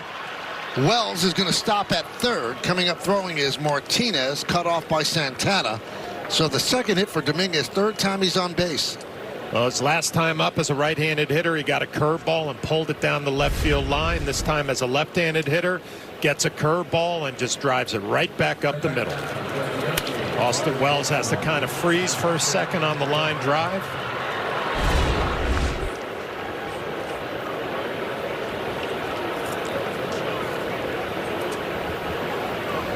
One out. The Guardians play back for the double play for Cabrera.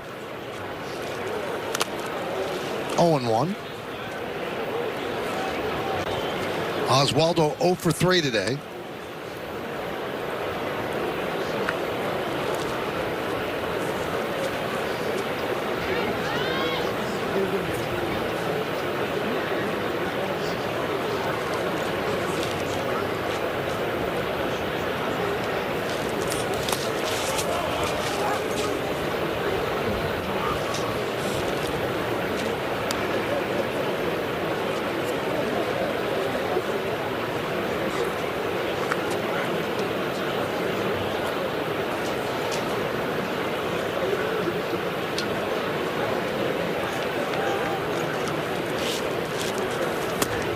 Ties him up, but a check swing.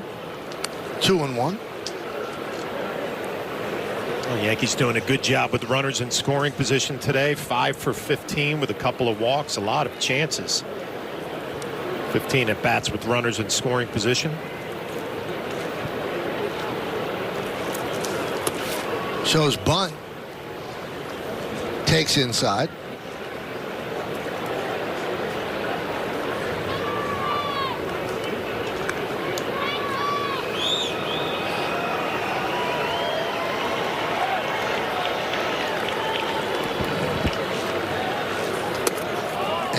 walks him to load the bases. So the bases loaded for Ben Rice. And here comes Willis.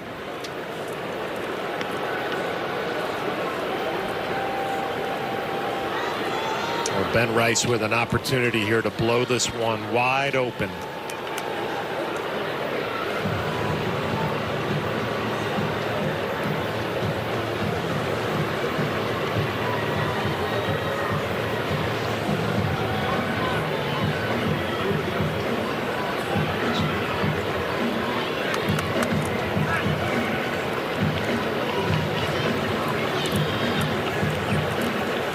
Yankees 5 for 15, Guardians 1 for 5.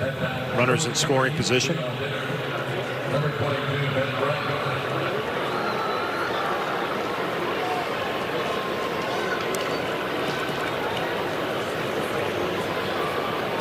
Two walks and an RBI single, 2 runs scored for Rice.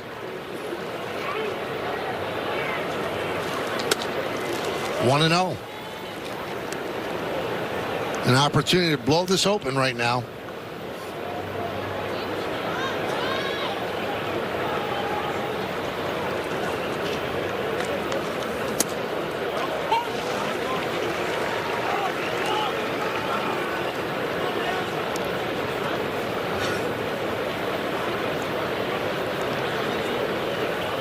One on Rice. We're in the 7th. 5-1 Yanks. Now 1-2.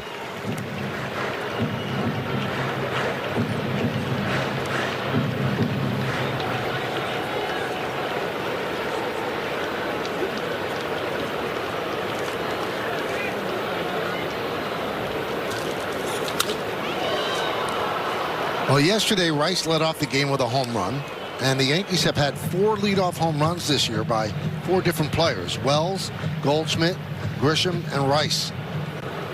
The only other time they've done that in franchise history was 1995.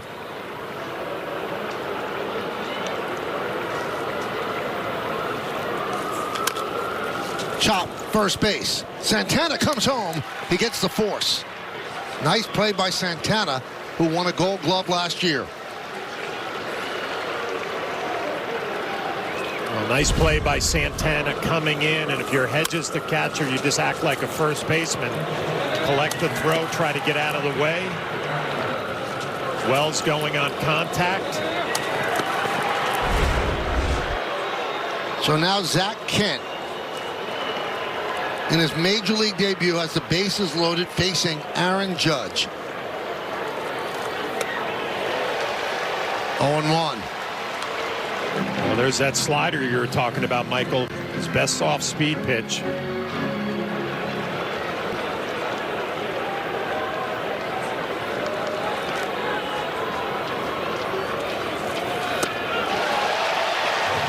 Again, 0-2. Back-to-back, and both perfectly located down and away. Judge calls time. Judge has 9 career grand slams. Third among active players. Machado and Stanton have 12, including the postseason. But a .342 average in these spots.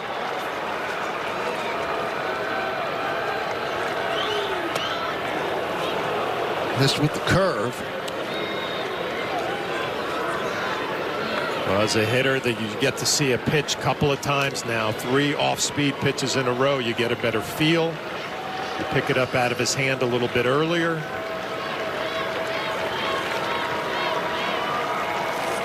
Swing and a miss. He strikes Judge out. And the Yankees strand 3. They do score 1. Pretty nasty pitch gets Judge for the final out of the 7th. Time for the stretch. It's time for your Ford Studio key to the game on the pregame is Carlos Rodon, and he has been key. Yeah, we said that he needed to be rolling to get the Yankees rolling, and that's exactly what happened, Bob. After a little bit of an issue in the first 2 innings, he's retired 13 of the last 15. He's still out there in the 7th inning. I think this is one of those starts where he's going to say that eventually he had a great feel for all of his pitches. We will find out when we hear from Rodon and Aaron Boone and more coming up on the postgame. Look forward to seeing you then, guys. Thank you, guys. 5-10-1 Yanks, 1-4-0 Guardians. Rodon, 7 strikeouts, 6 innings. Aaron Judge, 2 for 4. Ortiz went 4 1/3. Ramirez, 1 for 2. And Noel takes outside, 1-0. Yankees lead by 4, 5-1. This will be the 80th pitch for Rodon.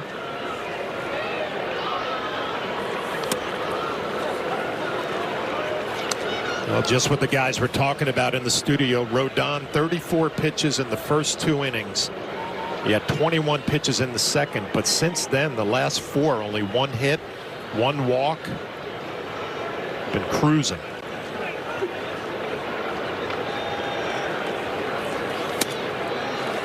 Two and 1.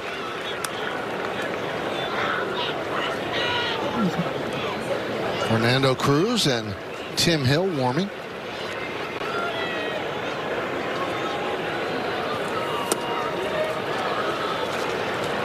That changeup is, as John said earlier, really a good weapon for him. Yeah, it's just a good look to something that's going down and away to a righty, so they can't just look for that slider or fastball in.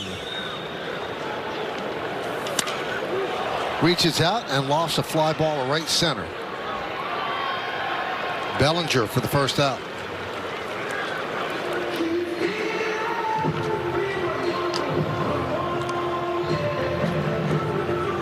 Six in a row retired by Rodon. 1 out here in the 7th. And here's Hedges. Struck out in the 4th, walked in the 2nd.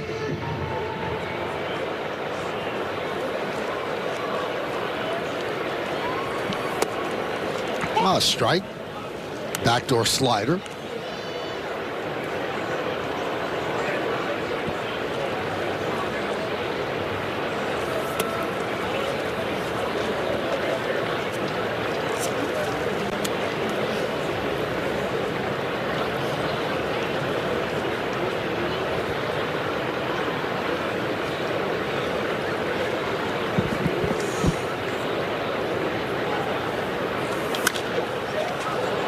Popped up.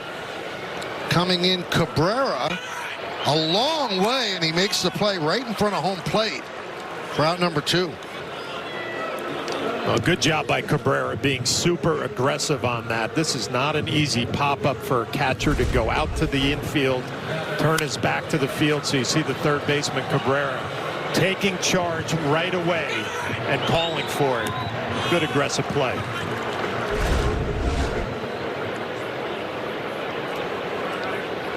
Here's Rocchio. And a strike.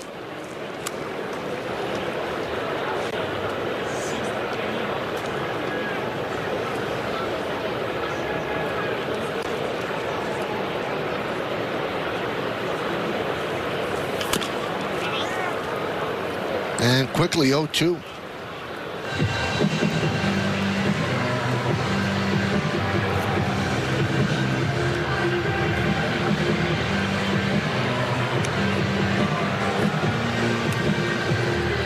So Rodon started the game with a 4.34 ERA, and as of this moment, it's down to 3.53.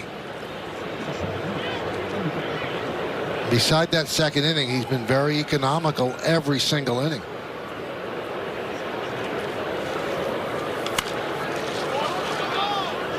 Well, he's a starting pitcher, pretty much goes out there and gives you 100, 102 pitches every outing.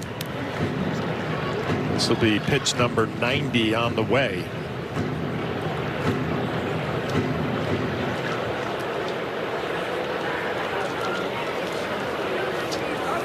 Swing and a miss. A 1-2-3 inning for Rodon. The putout has made it first. We go to the 8th inning.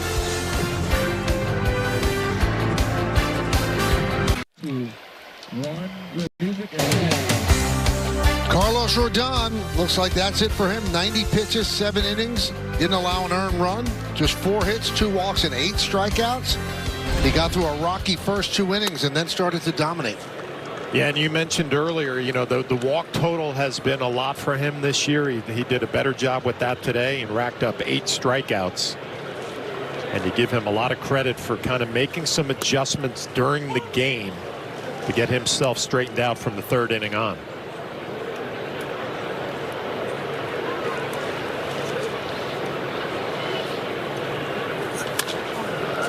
Fly ball. Kwan. Bellinger retired. Well, fans, the Yes app has moved to the Gotham Sports app. Your new home for streaming live at Yankees games and so much more, free with an eligible TV provider subscription. Download the Gotham Sports app now or visit GothamSports.com to get streaming.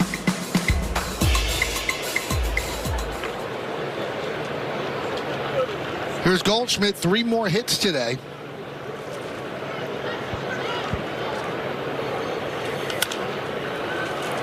That one's popped up right side. Santana runs out of room.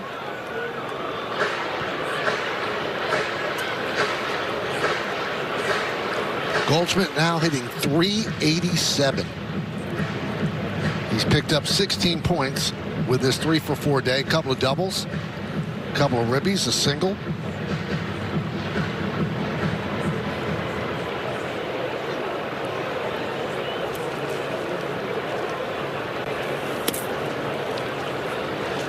You can dream up a better first 25 games for a team than what Goldschmidt has given them.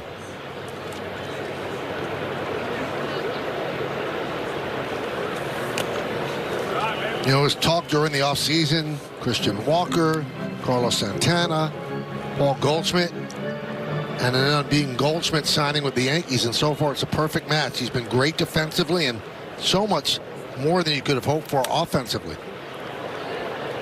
You throw on top of it, he's been a perfect fit in that clubhouse, carries himself like a pro. And you look up, you see the 1 home run and 9 RBIs. The homers will come. It's only a matter of time. 3-2 on Goldschmidt.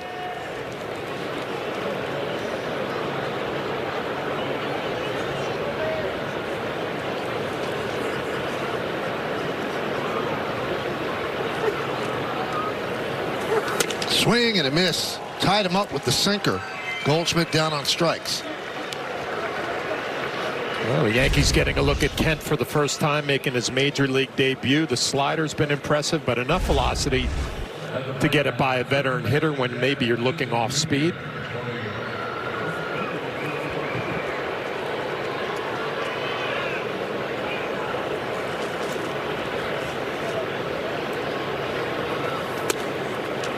And a strike to Chisholm. He's walked twice and struck out twice. Cruz getting ready.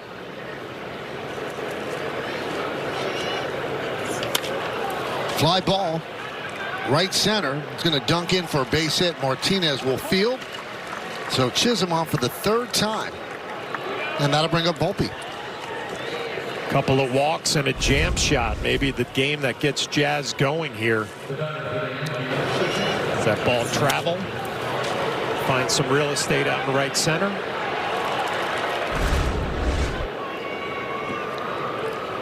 So here is Volpe. 0-for-4 with 4 strikeouts. And a strike.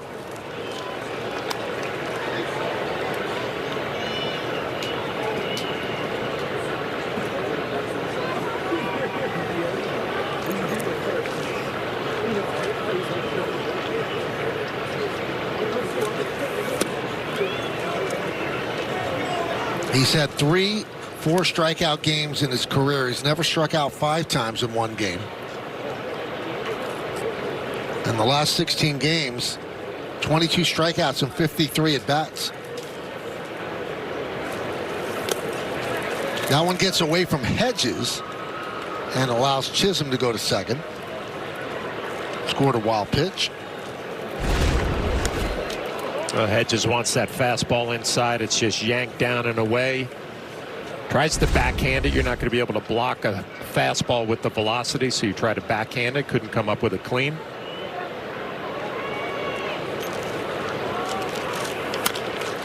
Chop to third. Wilson will get Volpe, and that will do it. No runs a hit, and one man left on base. We'll go to the bottom of the eighth.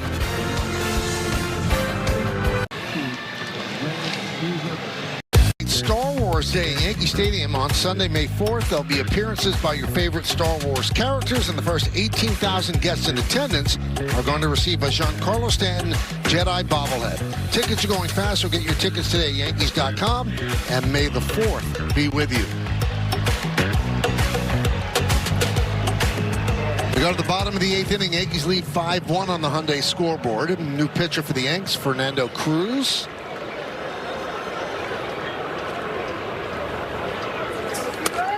And he deals upstairs to Kwan, 1-0. Well, the first time the Guardians are going to get a look at Cruz in this series. Power fastball, power split.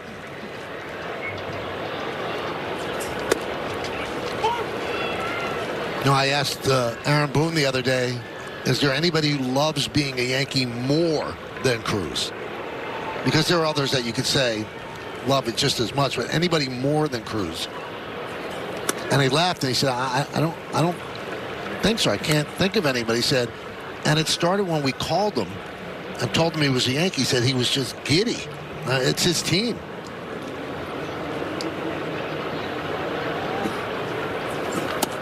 And a strike. 2-2.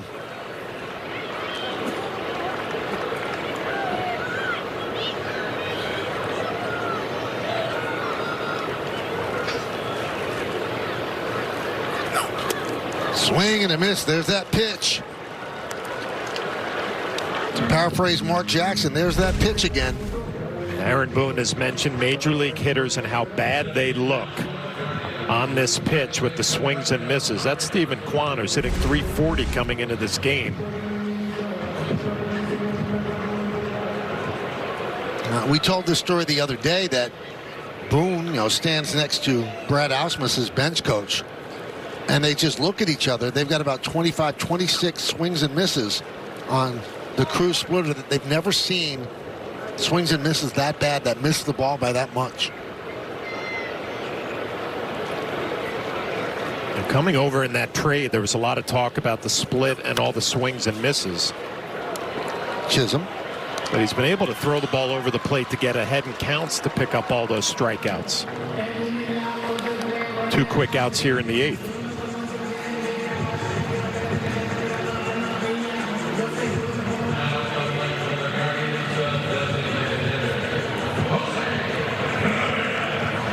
There's Jose Ramirez. 1 for 2 with a walk against Rodon.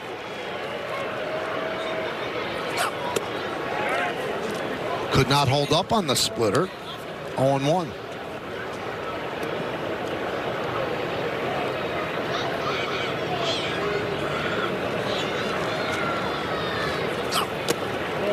I was really taking a look at Ramirez's career numbers. Convinced me he's not a Hall of Fame. Don't you think he's on a Hall of Fame, Art? Oh, he's definitely on a Hall of Fame track. I mean, since he came into the league, he's one of the top players in the game. And he does it here in Cleveland. He signed an undervalued contract because he wanted to stay in Cleveland.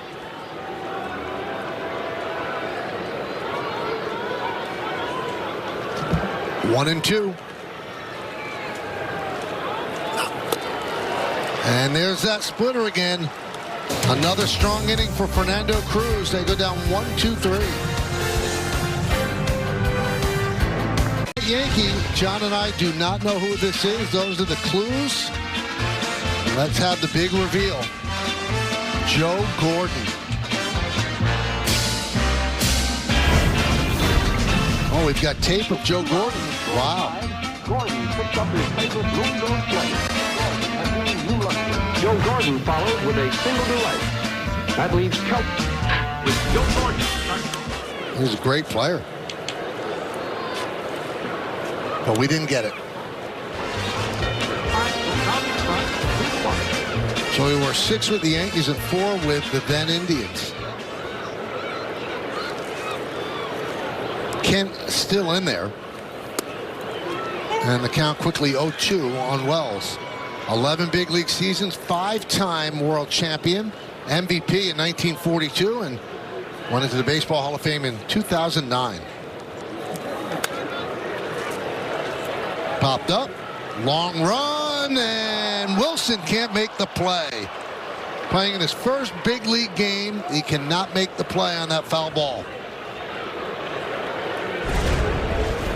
Well, you see, it's a good effort as he lays out, but just can't come up with it.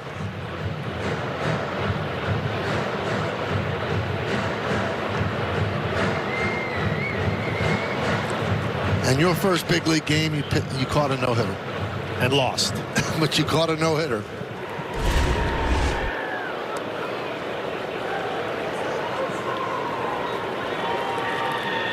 And it was against Cleveland, right? It was against the Cleveland Indian team that was just starting to get going, right? They brought Kenny Lofton over there to be their leadoff hitter and had a real good young team. Jim Thome. High fly ball, right field. Out of play, and the pitcher was Matt Young. Matt Young, who he could not throw the ball to first base. He did not have a pickoff move as a left-handed pitcher. And of course, Kenny Lofton, you go through the scouting report. Let's attack this guy. We walk him. First at bat, steals second, steals third. Walk him next at bat, steals second, steals third. And I think we lost 3-1, 2-1, something like that. Drilled down the right field line. Hooks foul. Did you come close to getting him on any of the steals? Yes, the first, I think, 2 throws, I was real happy, right on the bag, bang, bang plays, and then you start rushing a little bit, you know, right. Trying to do a little bit more, and a couple of throws got away.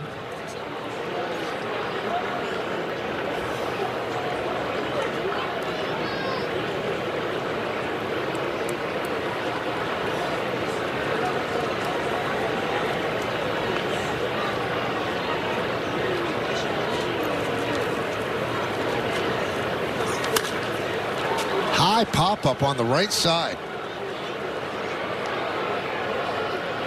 Santana makes the play. 1 down. Check out the upcoming schedule brought to you by your local Tri-State Buick dealers. Tomorrow's an off day, then 3 games against the Blue Jays, and 3 games in Baltimore, back on the road against the Orioles. Another off day on the 1st, and then Tampa Bay comes to town.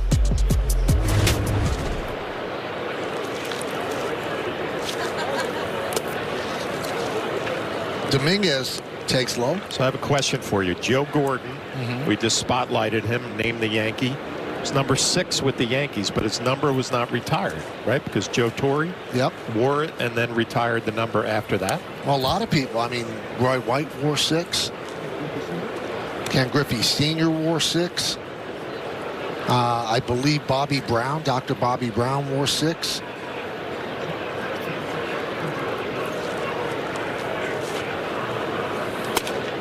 And it's strange, you know, he had this career and he didn't make the Hall of Fame until 2009.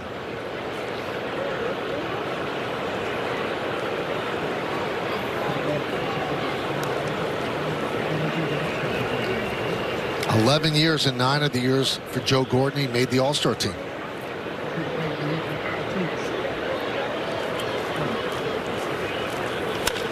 Lined, foul.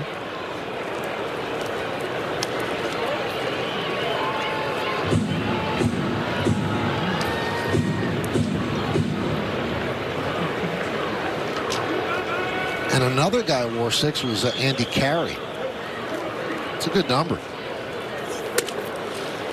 But it's never to be worn again. It's on the wall for Joe Torre.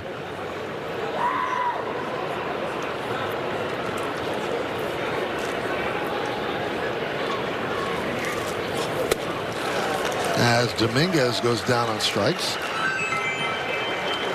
All right, so quick little quiz.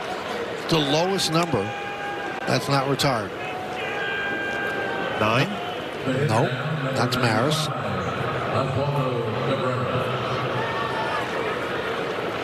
11. 11. You're right.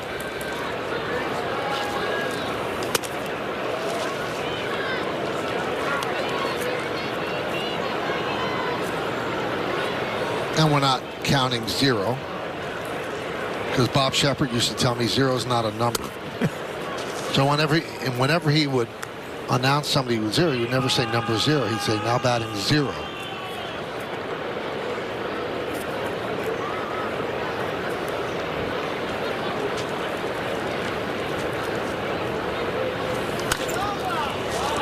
Popped up. That's not a bad job by Zach Kent in his major league debut. Looks like Luke Weaver's going to try to get the final 3 outs. Yankees baseball on Yes is brought to you in part by Nissan. At Nissan, we make cars that thrill. Experience the thrill for yourself today. Shop NissanUSA.com. And by Untuckit. Find the perfect fit today at Untuckit.com for more than 80 stores worldwide. Time now for today's injury report, brought to you by Montefiore Einstein, the official hospital of the New York Yankees. We have not seen Clase in the first 2 games, and we'll see him today. Experienced shoulder discomfort following Sunday's outing, where he pitched 3 days in a row. He did play catch today, 7.84 ERA in 11 games this season. This is someone that many people consider to be, if not the best, one of the top 2 closers in all of baseball. But we've seen Cade Smith close 2 games and do it in a dominating fashion. So Luke Weaver, this is not a save situation. Yankees are up by 4, but tomorrow's an off day. Yankees want to nail this down. They'll face Santana to start it off.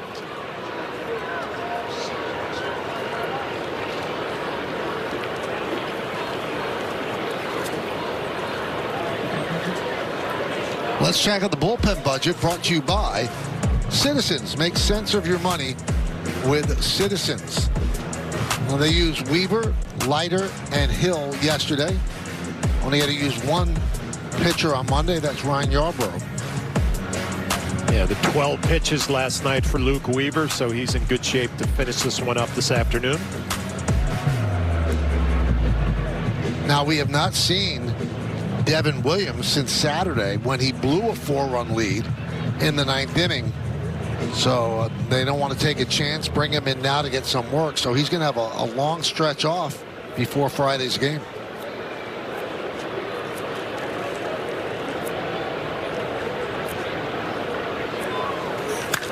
High drive, right field. Judge back. He's on the track, and he makes the play.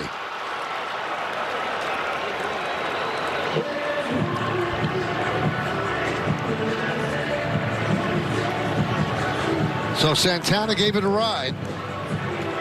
Judge went to the warning track to haul it in. 1 down.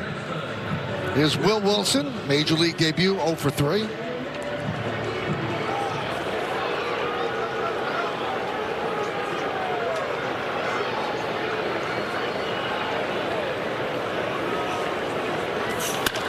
And there's his first big league hit.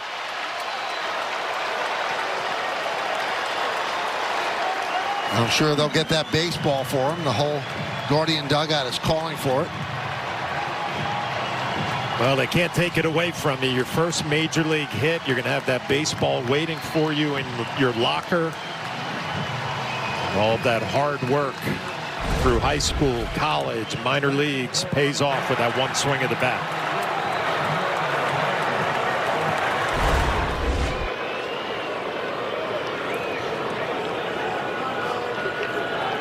So here is Nolan Jones pinch hitting for Martinez.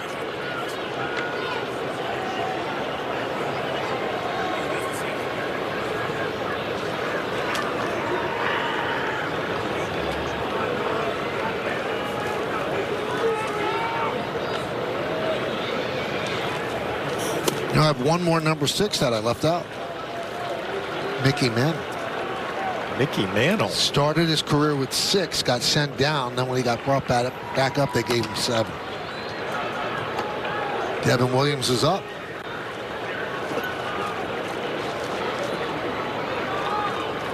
The 1-0. 2-0.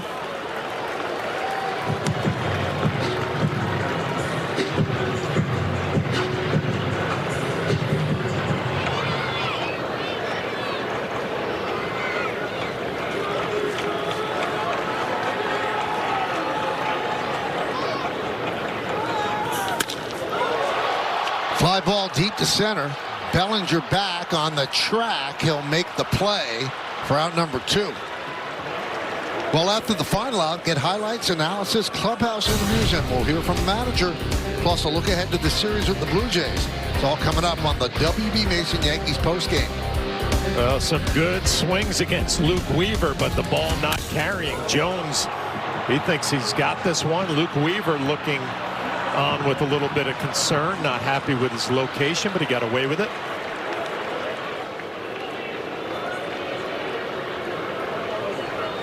So Schneemann is going to pinch hit for Noel.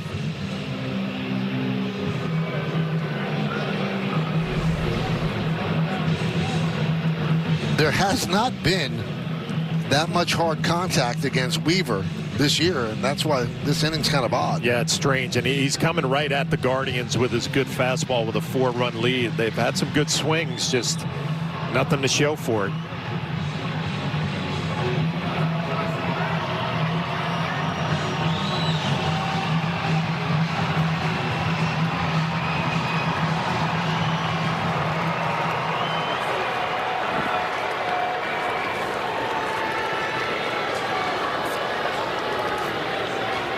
Wilson leads off first, not held. He'll take off on this pitch. And he doesn't. He stays put. First pitch is low, 1-0 to the pinch hitter Schneemann.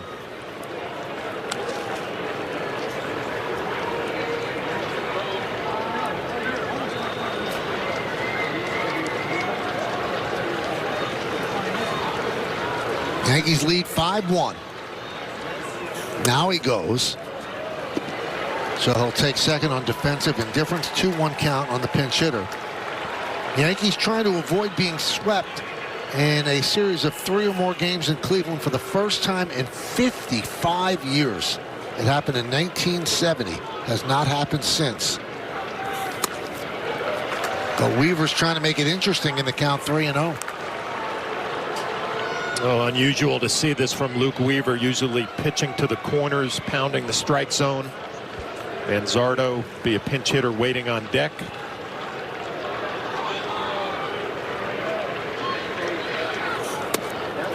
Now, if he loses Schneemann, then it becomes a save situation. Because that means the tying run would be on deck. Would they go to Williams then? I would think you have to. And the fact to get Devin Williams back in a game, get him back on track.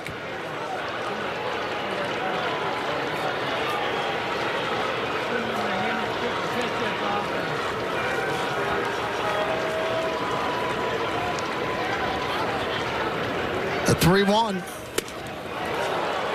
A strike away. Count is full.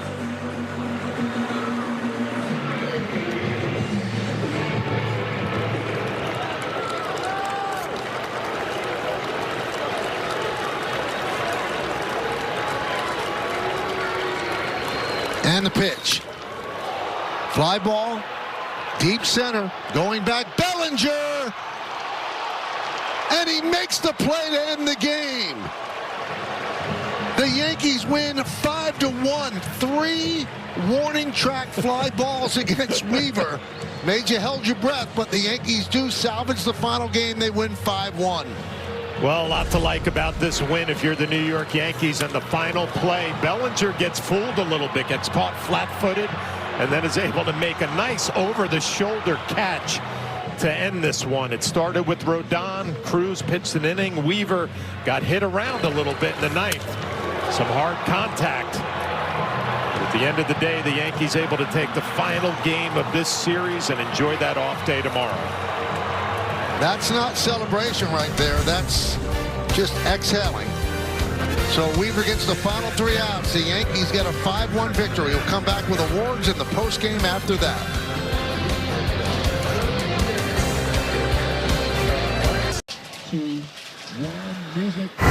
It's time for the Optimum Don't Take Slow for an Answer replay. Yeah, right away in this game, Ben Rice led off with a walk, and Aaron Judge followed it up. A high drive off the wall in center field. That's going to be a triple and also an RBI. We got the Yankees on the board.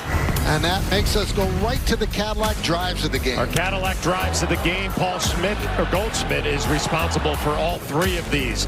Double the other way, base hit to left field, another RBI, and then hang in there against a changeup from a left-hander and drill that to the gap in left center field. Your Cadillac drives of the game. And we'll hear from Paul with Meredith Morakovitz on the postgame show. 5-11-1 for the Yanks, 1-5-0 for the Guardians. It took 2 hours and 42 minutes. Good outing for Rodon. Judge 2 for 4. Ortiz went 4 1/3. Yankees still have not been swept in a series of 3 or more games at the Guardians since September of 1970. Coming up on the Yes Network, stay tuned for the WB Mason postgame show with Bob Lorenz and Jack Curry. Special thanks to producer Troy Benjamin, director Dan Barr, Mike Webb, and the executive producer of the Yes Network is Jared Ames Boschnack. Join us again on Friday as the Yankees return home for a weekend series against the Blue Jays at Yankee Stadium in the Bronx. Coverage is going to begin at 6 on Yes, with first pitch coming shortly after 7. Once again, the final score, the Yankees 5, the Guardians 1. For John Flaherty and Meredith Morakovitz, I'm Michael K. saying see ya from Progressive Field in Cleveland. Now let's go to Bob Lorenz and Jack Curry, standing by in our Yes Network studios with the postgame show. Guys? Hey everybody, it's great to have you with us here on the WB Mason postgame. Bob Lorenz and Jack Curry with you. Yanks avoid the sweep in Cleveland. They win this finale 5-1, getting more consistent offensive at-bats from the top of that lineup, certainly in Judge and Goldschmidt. But as they hit the road back home, Rodon is the guy that really led them to victory. Let's get your Hyundai opening comment. A sturdy win, and I think it always starts with your pitching. And I thought Rodon was superb today, Bob. He allowed 4 of the first 8 batters to reach base, and then he finished this game retiring 16 of his last 18. How did he do that? He did that because he had all of his pitches working. The fastball, the slider, the changeup. He worked in the curveball. I thought the slider and the change actually ended up being his 2 best pitches. He got a lot of swing and miss. 5 of his 8 strikeouts came on the slider. And then the Yankee offense, I would describe it today as very active. Top 5 hitters in the order. They reached base 14 times. Now, they only scored 4 runs. The Yankees left a lot of runners on base, and this was probably a game where they scored 5 and probably could have had 10, but they avoided the sweep, as you said, and going forward, they feel really good that Rodon gave them those 7 solid innings. Bob, last year in 32 starts, he only went 7 innings or more 3 times, so they love getting that length and durability from him. Let's see how he was able to do that. Rodon is the optimum player of the game, and let's start in the first inning. The always tough Jose Ramirez with a runner on second here as Rodon goes to work. Yeah, this is where it looks like things might get a little sticky. The fastball is up in the zone. Ramirez delivers the single to center field, and then Bellinger botches it. So Ramirez is going to cruise all the way to third on that 2-base error, and that 2-0 Yankee lead becomes a 2-1 lead. Hey, they don't let it get away. Just keep it there. Next hitter goes back to the fastball. Carlos Santana pops it up to second base. Chisholm makes the play, and then with 2 outs, Will Wilson in his major league debut grounds out to Ben Rice at first. So that was it, just the 1 run in the first. Second inning, Noel up, and he gets him going there with off-speed stuff. Changeup was good. Yeah, the changeup got his first strikeout. He comes and gets Rocchio again. Then he gets the slider to put Wilson away. Hernandez goes down on 3 pitches. Then Noel again, this time on a nasty back foot slider. And then how about Hedges? He swings over the curveball. Next inning, we're going to see another whiff. Rocchio swings over the slider. And then Rocchio chases another slider in the 7th inning. 3rd time that he struck him out, and that is going to end Rodon's day. We mentioned it on the pregame, Bob. He gets a lot of strikeouts. He gets a lot of swing and miss, and we saw examples of that today. 17 strikeouts over his last 2 outings, so he leads the American League in strikeouts right now with 45. And it is amazing when he joined the Yanks. We always go back to this, but he was fastball slider. Now we see how effective that changeup is, and how effective, but how different his curveball is from his slider as well. Yeah, you get 2 different types of breaking pitches, and what you want to do is be able to deceive hitters and confuse hitters, and I think Rodon did a great job of doing that today. Rodon should be proud of today's start, Bob, but I think there's an extra reason for him to have some pride, because when you hit those speed bumps in the first couple of innings, and we've talked about the Guardians, they're a team that can go out there offensively and just torment you, and he gets through that, and he just takes over that game. We showed you that rip of swings and misses and strikeouts that he was getting. That was Rodon being totally in charge, and when the Yankees peek ahead to the rest of the season and start thinking about Fried and Rodon at the top of a rotation, you want to go into an important series and think you can beat teams.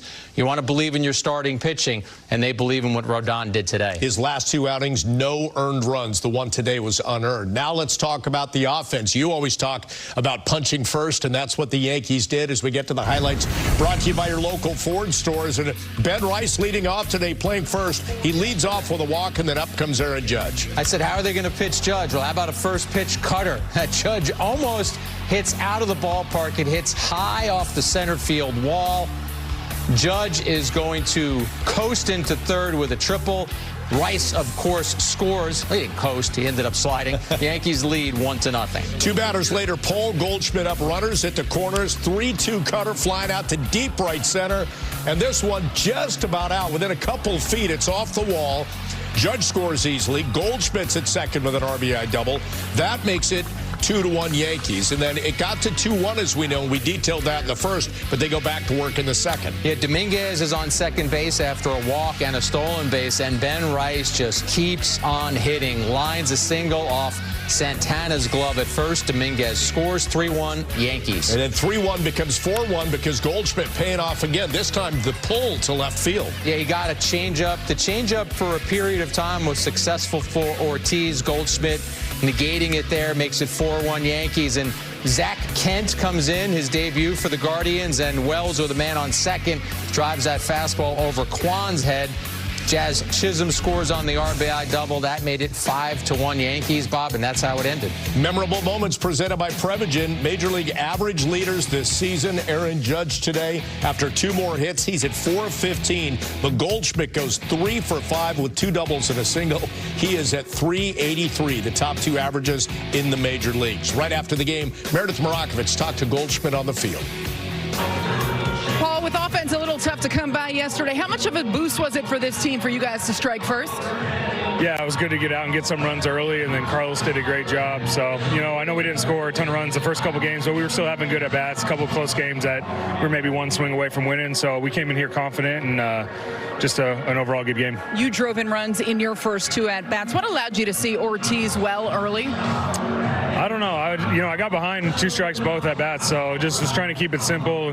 Just, make sure I put something in play, and fortunately found, one hole, hit one ball hard. They almost made a great play on, but fortunate to get those hits. What do you think of the job that both Ben Rice and Aaron Judge have been doing getting on base? Yeah, they've been amazing. Not just getting on base, they're driving the ball, they're doing everything. So it's been huge for our offense, and we've really needed it. You mentioned Carlos Rodon, 7 strong for him. What stood out to you about the way he was throwing the ball this afternoon? I mean, he was just attacking. We know his stuff is good, but, he looked like he had pretty good command of all of his pitches. Was getting ahead and then finishing those guys, and, a lot of good plays on defense as well. You guys just went through a stretch of 13 in a row. First off day tomorrow. How much are you looking forward to that off day, and how much better is it coming out with the win today? Yeah, I think the win says everything. We wanted to come out here and finish this series strong, and we'll take the rest and be ready to go on Friday. Paul, appreciate the time. Yeah, thanks for having me. Send it back to you.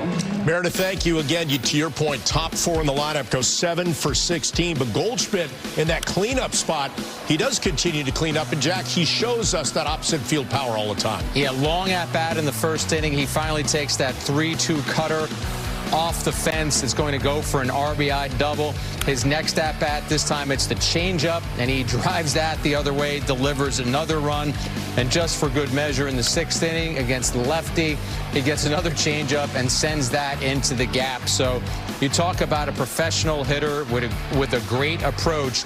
That hitter is Paul Goldschmidt. Bellinger was thrown out at the plate there, so Goldschmidt did not get the RBI, but I go back to a conversation I had with Tino Martinez about Goldschmidt, and he just talked about him waiting on pitches and then the ability to hit the baseball to all fields. I asked Tino, who do you think Goldschmidt's swing reminds you of? He actually brought up Jeter, because if you watch the way that Goldschmidt swings, he does kind of have that inside-out approach where he will go the opposite way. So the Yankees have been thrilled with what he's done so far. And, you know, Jack, I get that everybody in a season is going to have ups and downs, and we're not even a month in yet, but have you ever said with Goldschmidt, because I can't think of it like, oh, that was a lousy at bat, or he was off balance there, he was chasing outside. I can't think of even one at bat that he's given one away like that. I think he came into 25 as a man on a mission, Bob. When he signed with the Yankees, he talked about last year where he allowed pitchers to dictate the at-bat, and before he knew it, he would be in a situation where it was 0-2, 1-2. So to your point, I think he came into this season saying, no, I'm going to dictate the at-bat. I'm going to go up there with a plan, and I'm going to go up there and look for the pitch I think they're trying to use to get me out. And that approach has worked wonders for him. This was a terrific signing by general manager Brian Cashman and the Yankees front office. To think they got Goldschmidt 1 year, $12.5 million, and he is paying heavy dividends so far. Yep, batting .383. We're going to take a quick break. More coming up. Aaron Boone. His guys avoid the sweep in Cleveland. A lot of offensive production, 11 hits along the way, many of the extra base variety. Boone is coming up next. The Yankees postgame show on Yes is presented by WB Mason. Get fast free delivery of food service products you need at prices you'll love. Request your free catalog today at WBMason.com. Yes is brought to you in part by your local Kia dealers. Visit Kia.com to discover movement that inspires. Tomorrow night, watch Yankees minor league baseball on Yes. DJ LeMahieu continues his rehab assignment with the AA Somerset Patriots as they take on the Hartford Yard Goats. Coverage starts tomorrow at 6:30 on Yes and on the Gotham Sports app. Now, while Cody Bellinger still tries to round into shape offensively, Jack defensively, he is a gem and ended with a nice gem to end the game today. In 2019, he won a Gold Glove with the Los Angeles Dodgers, and you see why in 2025. Bob, this is a terrific play. First of all, the athleticism, fighting the sun, twisting and turning and never giving up on that baseball, and finally catching it for the 27th out. Dropped into the mitt. An hour of 2 hours, 42 minutes, and that ended a 5-1 game in which the Yankees win it. 11 hits. They go 5 of 18 with runners in scoring position and leave 13 on base. So many opportunities out there. Big win for the Yanks to get back on the winning track before they head home. Let's hear from Aaron Boone now in the manager's report, brought to you by Toyota. Aaron, I know the offense struck first, but how much do you credit Carlos Rodon as well as really setting the tone out there? Yeah, another strong one for him. Gives up a first inning run there, and then, just really, I thought got into a really good groove and better as he went. Just a really good presence with the fastball. Was able to add and subtract with it. Like when he needed it, he had it, and kind of all over the zone. Up, down, in, out. Secondary pitches, he could, he had the slider, had the changeup going, so, and pretty efficient for 7 innings. You mentioned the groove. It seemed like after the end of that second inning, he really kind of found his way. What was the biggest thing that was different for him out there?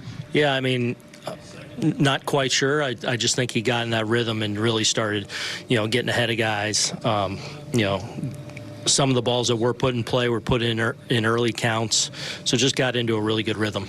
Ben Rice, Aaron Judge, Paul Goldschmidt, just what did you think of their contributions this afternoon and really to start the season? Yeah, I mean, more excellence. Those 3 guys are playing so well and swing the bat and just giving quality at bat after quality at bat. So, we probably had a chance to really blow this one open, obviously, a lot of times today, and couldn't kind of get that big hit to really put it away, but a lot of good at bats to give us those opportunities. So, good one to get here going into an off day after a couple tough ones. So, it was good. Cody's catch to end it. Wow. I didn't see the jump. I think he misread it initially. I mean, that's a really tough over-the-shoulder catch there.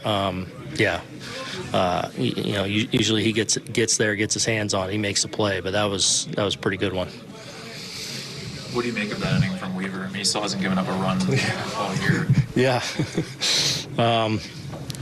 Yeah, they've flirted with the wall a little bit. Obviously, some room to play with there. So I think, definitely making sure he wanted to get ahead and be in the strike zone and make him earn it.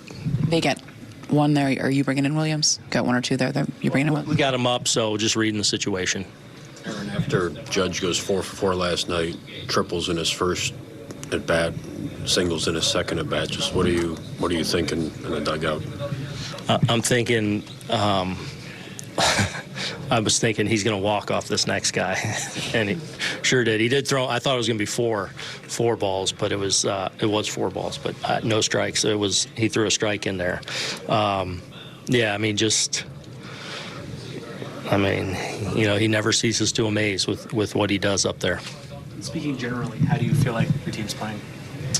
Pretty good. I think there's so much room for us to still get better, though. There's still a few guys that we want to get on track. Which is the nature of, especially early in the season or any time in the season, you're going to have a few guys, scuffling. You're going to have a few guys hot. That's the nature of it. So, want to still get a few guys going and feel like we have a chance to be a really good club here. We've got out of the gates okay, but. Definitely room for improvement, too. Aaron, you got enough offensively, but really kind of rough afternoon for Anthony Volpe again. Just what, in general, are you seeing from him as he tries to work himself out of it? Yeah, I really felt like the first couple days here he was swinging the bat better than, like, Tampa's the one series where I felt like he struggled a little bit swinging the bat. And then today, probably, obviously had some swing and miss in there today, so just sometimes, a little bit less is more. Let your athleticism, your speed, and your fast twitch take over. You want a little bad sometimes. So, just tough day for him offensively, but, he'll turn the page and get it going. Let's get back to the top of the offense here real quick, and the fact that 3 of the first 4 runs scored in this game were scored at the top of the order. It was Rice twice and then Judge. And when you look at that, and you gave us a stat earlier, as I looked at the scorebook, I'm like, oh, wait, Rice was on 3 times, Judge was on 3 times, Bellinger, Goldschmidt, they were just causing havoc. A lot of traffic on the bases. As Boone said during his press conference, it was probably a day where the Yankees could have and should have cashed in some more opportunities, but you don't lament that when you get the kind of win that they did. But I look at that lineup the way it's constituted right now, and Bob, what was one of the big storylines in spring training? Who's going to hit leadoff? They don't have a leadoff hitter. What is Boone going to do? Is the season going to start on time without a leadoff hitter? And now you look at what they're doing from the leadoff spot, coming into today an on-base percentage of almost 400, a slugging percentage of over 550. And you mentioned the punch first idea and how that makes your team comfortable and makes your pitcher comfortable.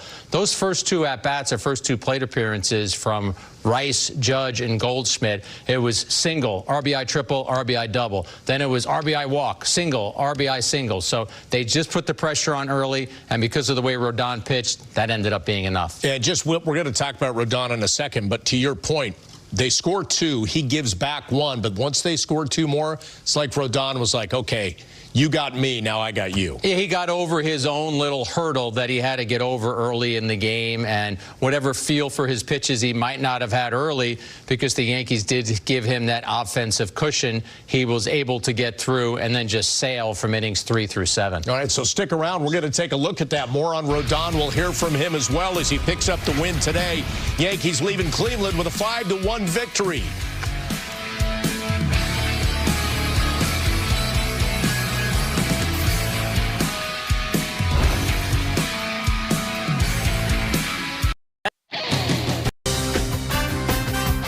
Yankees post-game show on Yes is brought to you in part by your local tri-state Genesis retailers. Learn more at genesis.com.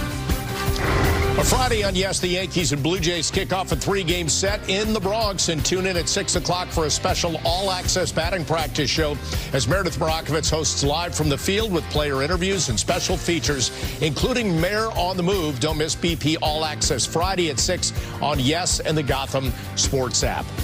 Now to our turning point of the game, brought to you by Montefiore Einstein, the official hospital of the New York Yankees. And Carlos Rodon gave a run back in the bottom half of the first, and a sac fly would have tied it, Jack, but he didn't give it up. Yeah, and against Santana, who came into the game hitting .385 against him, he throws a fastball and gets that harmless pop-up to Chisholm at second base.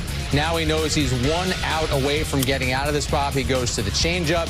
We see Rice collect it for the third out. Now, let's talk about an at-bat that jumped out to you, courtesy of StatCast 3D, powered by Google Cloud. It came in the second inning, 1 out. Jankinsey Noel at the plate. You can tell Noel is hunting fastball, so what does Rodon do? Starts him out with a changeup.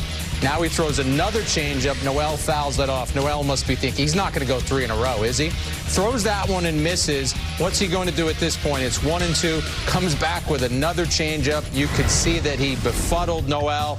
The changeups were 85, 86, 85, 86 through the same pitch. Just mixed up location on Noel. More changeups than sliders, actually, but as you mentioned, that slider was so good to get 5 strikeouts of Guardians hitters. Let's hear from Carlos Rodon about the win in our Genesis Sounds of the Game. Carlos, it seemed like after that second inning, you really got yourself into a groove. Just what clicked for you out there? I felt like, defensively, the boys picked me up. They made some plays in the infield. A lot of balls hit out there, and we made a lot of plays, and helped me go deep. I don't know. I just kind of found a rhythm there in a second. Austin was calling pitches, and I felt like I was already gripping the pitch before he called it. So we were on the same page, throughout the whole game, and he called a great game. And then obviously offensively, once again, Goldie 3 hits. Judgy, I think he started 6 plate appearances in a row with a hit. We're swinging it well. Obviously, we know where the zone is, and we made their starter throw a lot of pitches, and I felt offensively we were great. Aside from being in sync with Wells, was there one pitch in particular that you felt like was really, really working for you? Changeup early was good. Kind of opened up the slider late. Threw some decent sinkers for some contact, and like I said, defensively, the boys picked me up, and they helped me get through 7. Second straight, very solid outing for you. Just how validating have the last 2 starts been for you? Yeah, it just builds confidence. I feel like I was right there. I just want to keep going, just keep winning games and going as deep as I can. You've wanted to go deeper in games before. How satisfying was today, 7th inning? Yeah, it's a start. I like it. Efficient, relying on the defense. Our defense is so good. Just let them catch the ball and get the outs and keep going. Do you feel like you've been building to this point? Do you feel like it's been getting incrementally better? Yeah, I feel like, rough couple starts in the beginning. If I look back and reflect, there's a couple pitches I want back in those starts early on, and then I feel like this stuff was there, and it's kind of ticked up here since it's gotten warmer, and just trying to keep growing and becoming a better pitcher throughout the season. You mentioned Judge. How would you describe what he's doing right now? Yeah, right now he's like Tony Gwynn, and then next week he'll probably be like Hank Aaron. So just guys shows speeds on the base path, and he makes a heck of a play and right there in the tough spot there in the 5th, and makes. That's a tough play. He made it look easy. He's on his feet and makes that play in foul territory and right, and then I think this week we saw a little bit of speed and just the hit ability of Judge. So. I'm excited to see what happens on Friday. You've been his. Oh, go ahead, Emeritus. You've been his teammate for a while. You've watched him for a while. Does anything surprise you with him anymore? No, not really. I'm just surprised when he gets out. How about that? Carlos, you faced him early in your career. Is he obviously he hit 52 home runs when he was a rookie, so he's a good hitter. But is he any different in the batter's box than when you faced him early? He's been so good his whole career. It's just. You could just tell how he's grown as a hitter. Just the at bat. I don't know how many at bats in his career, and the more at bats he gets, the better he gets. So he just keeps getting better every year. I faced him early on. I think I faced him in 16. The last time I faced him was 21. He was great then. He's always been great. I don't know. That's all I can say about Aaron Judge. What do you make of the way Goldschmidt's been swinging the bat too? Yeah, just a professional hitter. Knows his zone. He goes up there. It's like he has a plan. He knows what the guy, his highest usage pitch, and it's like he's seeking that pitch out. I don't know. He's just. it's like a low swing, but attacks balls in zone. So it's a tough at bat, especially I don't know how old he is now, 37. I mean, just the ability to have that kind of eye, and just be able to still swing the bat like that. I mean, he's been such a great hitter. I mean, throughout his whole career. I remember him in Arizona. He was, a really tough out, and even in St. Louis. I'm just, it's a pleasure to have him in our lineup. A lot of guys Yankees pitchers don't want to face right now, Aaron Judge and Paul Goldschmidt. In the meantime, Carlos Rodon feels like the confidence level, and he talked about that, he could probably face anybody right now with that good 4-pitch mix. You watch what Carlos Rodon did from innings 3 through 7 today, and if you're manager Aaron Boone or pitching coach Matt Blake, you want to just take that video and say, here, just keep doing this. This is how good your stuff is. Look at the swings that these hitters had against you. I'm glad that he brought up or was asked about the fact that sometimes this year he's had that one bad inning or that one bad sequence. That could have been today. That could have happened in the first inning or the second inning. Rodon did not allow that to happen. I think the Yankees have a lot of confidence in him. I think he should have a lot of confidence in himself. He has been a much better pitcher than he was in year 1. And I know from having a conversation with him once about year 1, he said, listen, sometimes it takes time to get acclimated. Today, he looked about as acclimated as a pitcher could be. Rodon improving to 3-3 with a 3.5 ERA now. That's what it's down to. We'll take a quick break. More coming up here on the WB Mason postgame as we recap. Yankees winning this one 5-1. Fernando Cruz, another devastating splitter outing.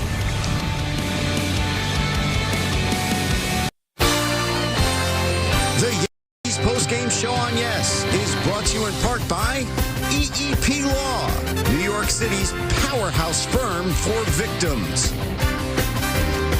Today after the postgame, stay tuned to Yes for the latest edition of Yankees Magazine and hear from Aaron Judge on being named captain of Team USA, plus a special spotlight on Oswaldo Cabrera. That's today immediately after we wrap up here on the postgame and stream anytime on the Gotham Sports app. Let's go to the 8th inning today. Fernando Cruz in again and again, Jack. That splitter was just wiping out Guardians hitters. Bob, you start ranking and valuing pitches in baseball, and you look at what really good hitters, Kwan and Ramirez there, tried to do against his splitter when they almost certainly know that pitch is coming, and just awful swings because of the ridiculous movement he gets on his splitter. Batters are 2 for 31 against the splitter. 19 strikeouts with that splitter, leads major league relievers. And that was a splitter, Jack, that he was still working on and refining in spring training. He kind of lamented looking at some of his spring numbers over that 6 weeks like, I'm not there yet, but he's there now. It's also a pitch that he sort of learned when his career was at a crossroads. Meredith Marakovitz, our reporter, has talked about this, about how he learned it from a teammate and was just trying to see if he could continue his professional career and said, okay, I'm going to give this a try, and talk about finding a pot of gold, so to speak, with that pitch. And then you look about the Yankees' acquisition of him. The Reds were the ones who engaged with the Yankees on trying to acquire Jose Trevino, and once those conversations escalated, the Yankees did their due diligence and they looked at Cruz, who in 23 and 24 with the Reds had an ERA of about 5, but look at those strikeout numbers, averaged about 14 strikeouts per 9 innings. They love the idea of bringing him over and unlocking that splitter in their pitching laboratory with Matt Blake and the rest of his crew, and so far it's been a smashing success. We will take a break. More coming up here on the WB Mason postgame. Don't go anywhere. You're going to hear from the captain, Aaron Judge, coming up next, as he's on base multiple times again. So is Paul Goldschmidt again. So is Ben Rice. You get the idea. We'll see you back here after this.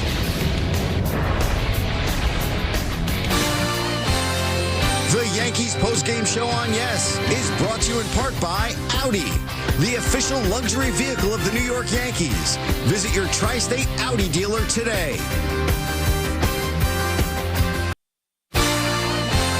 Show on Yes is brought to you in part by your local Hyundai dealers.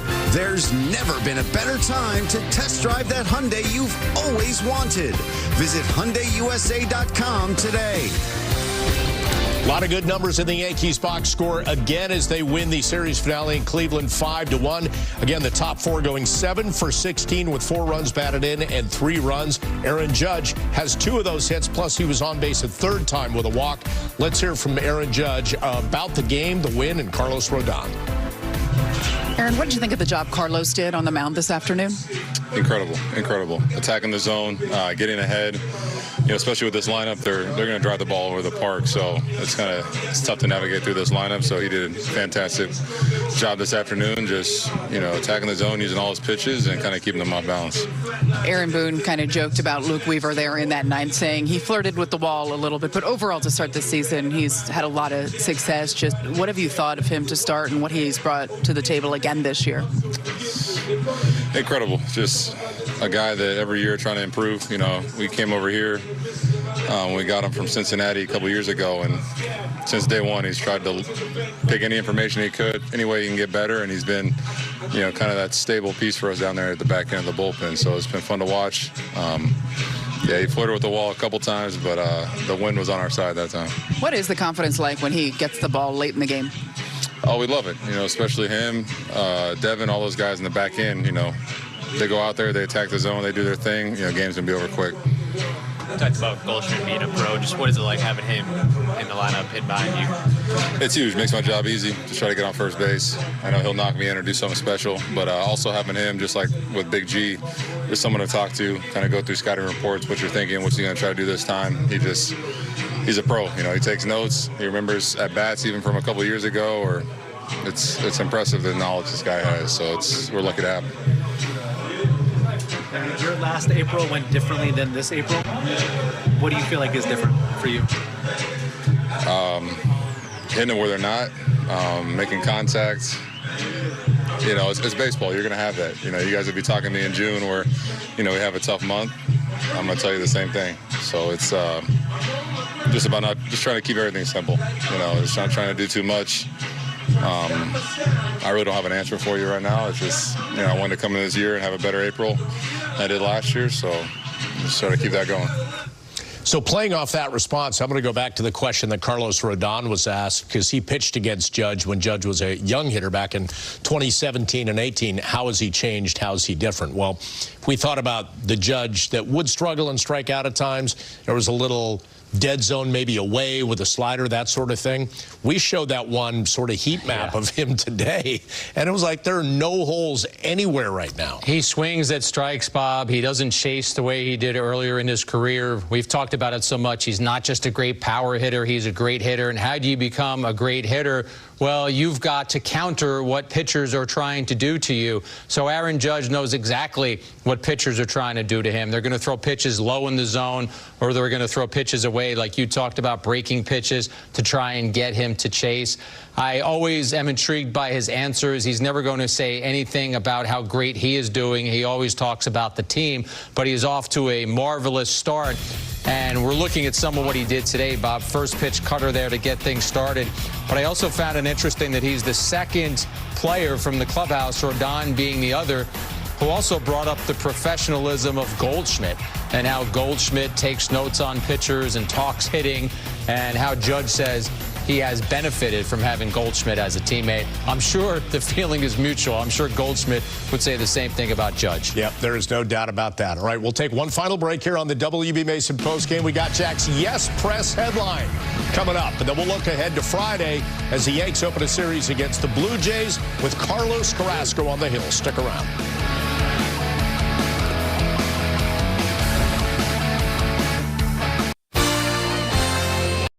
Is brought to you in part by FanDuel. New customers get $250 in bonus bets if your first $5 bet wins. Great to have you back. Yanks get the 5-1 win. That creates the Yes Press headline, the headline of this one, taking us into tomorrow. Did the boys in the back print it up? And you know they love a 1 o'clock game on the weekday, right? Because they get out of here. They do. They're ready to go. They worked hard today. And today's headline is this: Carlos is smooth on the mound. Top of the lineup is found again. Because the offense, obviously, the first couple games against the Guardians, they didn't produce as much as they had. But today, we talked about it, Bob. The top of the lineup was strong. Rodon was strong. So That's our headline. Those are some good things to take into an off day and then a game. Some things to feel good about as the Yanks come back home for 3 against the Blue Jays. Your series probables courtesy of Nissan. It's a Friday night game followed by a Saturday and Sunday afternoon game. All 3 games on Yes and the Gotham Sports app. It's going to be Barrios, Gausman, and Bassett. So really good pitchers for the Blue Jays in this one against Carrasco, Fried, and Clark Schmidt. What do you think about the Friday matchup? Carrasco has admitted that his stuff, fastball-wise especially, isn't what it had been when he was in his heyday, so he needs to be precise. His last outing, he wasn't precise. He only lasted 4 innings, and he struggled with some of his command. We have seen him, Bob, when he can land his pitches where he needs to land them and get some swing and miss. He can still be effective out there. I don't think the Yankees are asking Carrasco to do what Rodon did today. They're not saying go out there and dominate for 7 innings. They would love to see him get 5 innings and then go to their bullpen. Obviously, Thursday is an off day, so they'll have a rested bullpen. And they sit right now at 15-10. And if you play 15-10 for all season long, you'd win 97 games. So we'll see if the Yankees can keep on that kind of roll. They'll take this win into Friday night at the stadium, and they'll be happy to be back in the Bronx. We'll be happy to have you back with us. Our coverage begins with the BP All Access show at 6. Pre-game at 6:30. First pitch a little after 7 o'clock. Yanks get the 5-1 win in Cleveland as they get ready to head home. Enjoy the off day on Thursday. We'll see you again Friday, starting at 6 o'clock on Yes and the Gotham Sports app.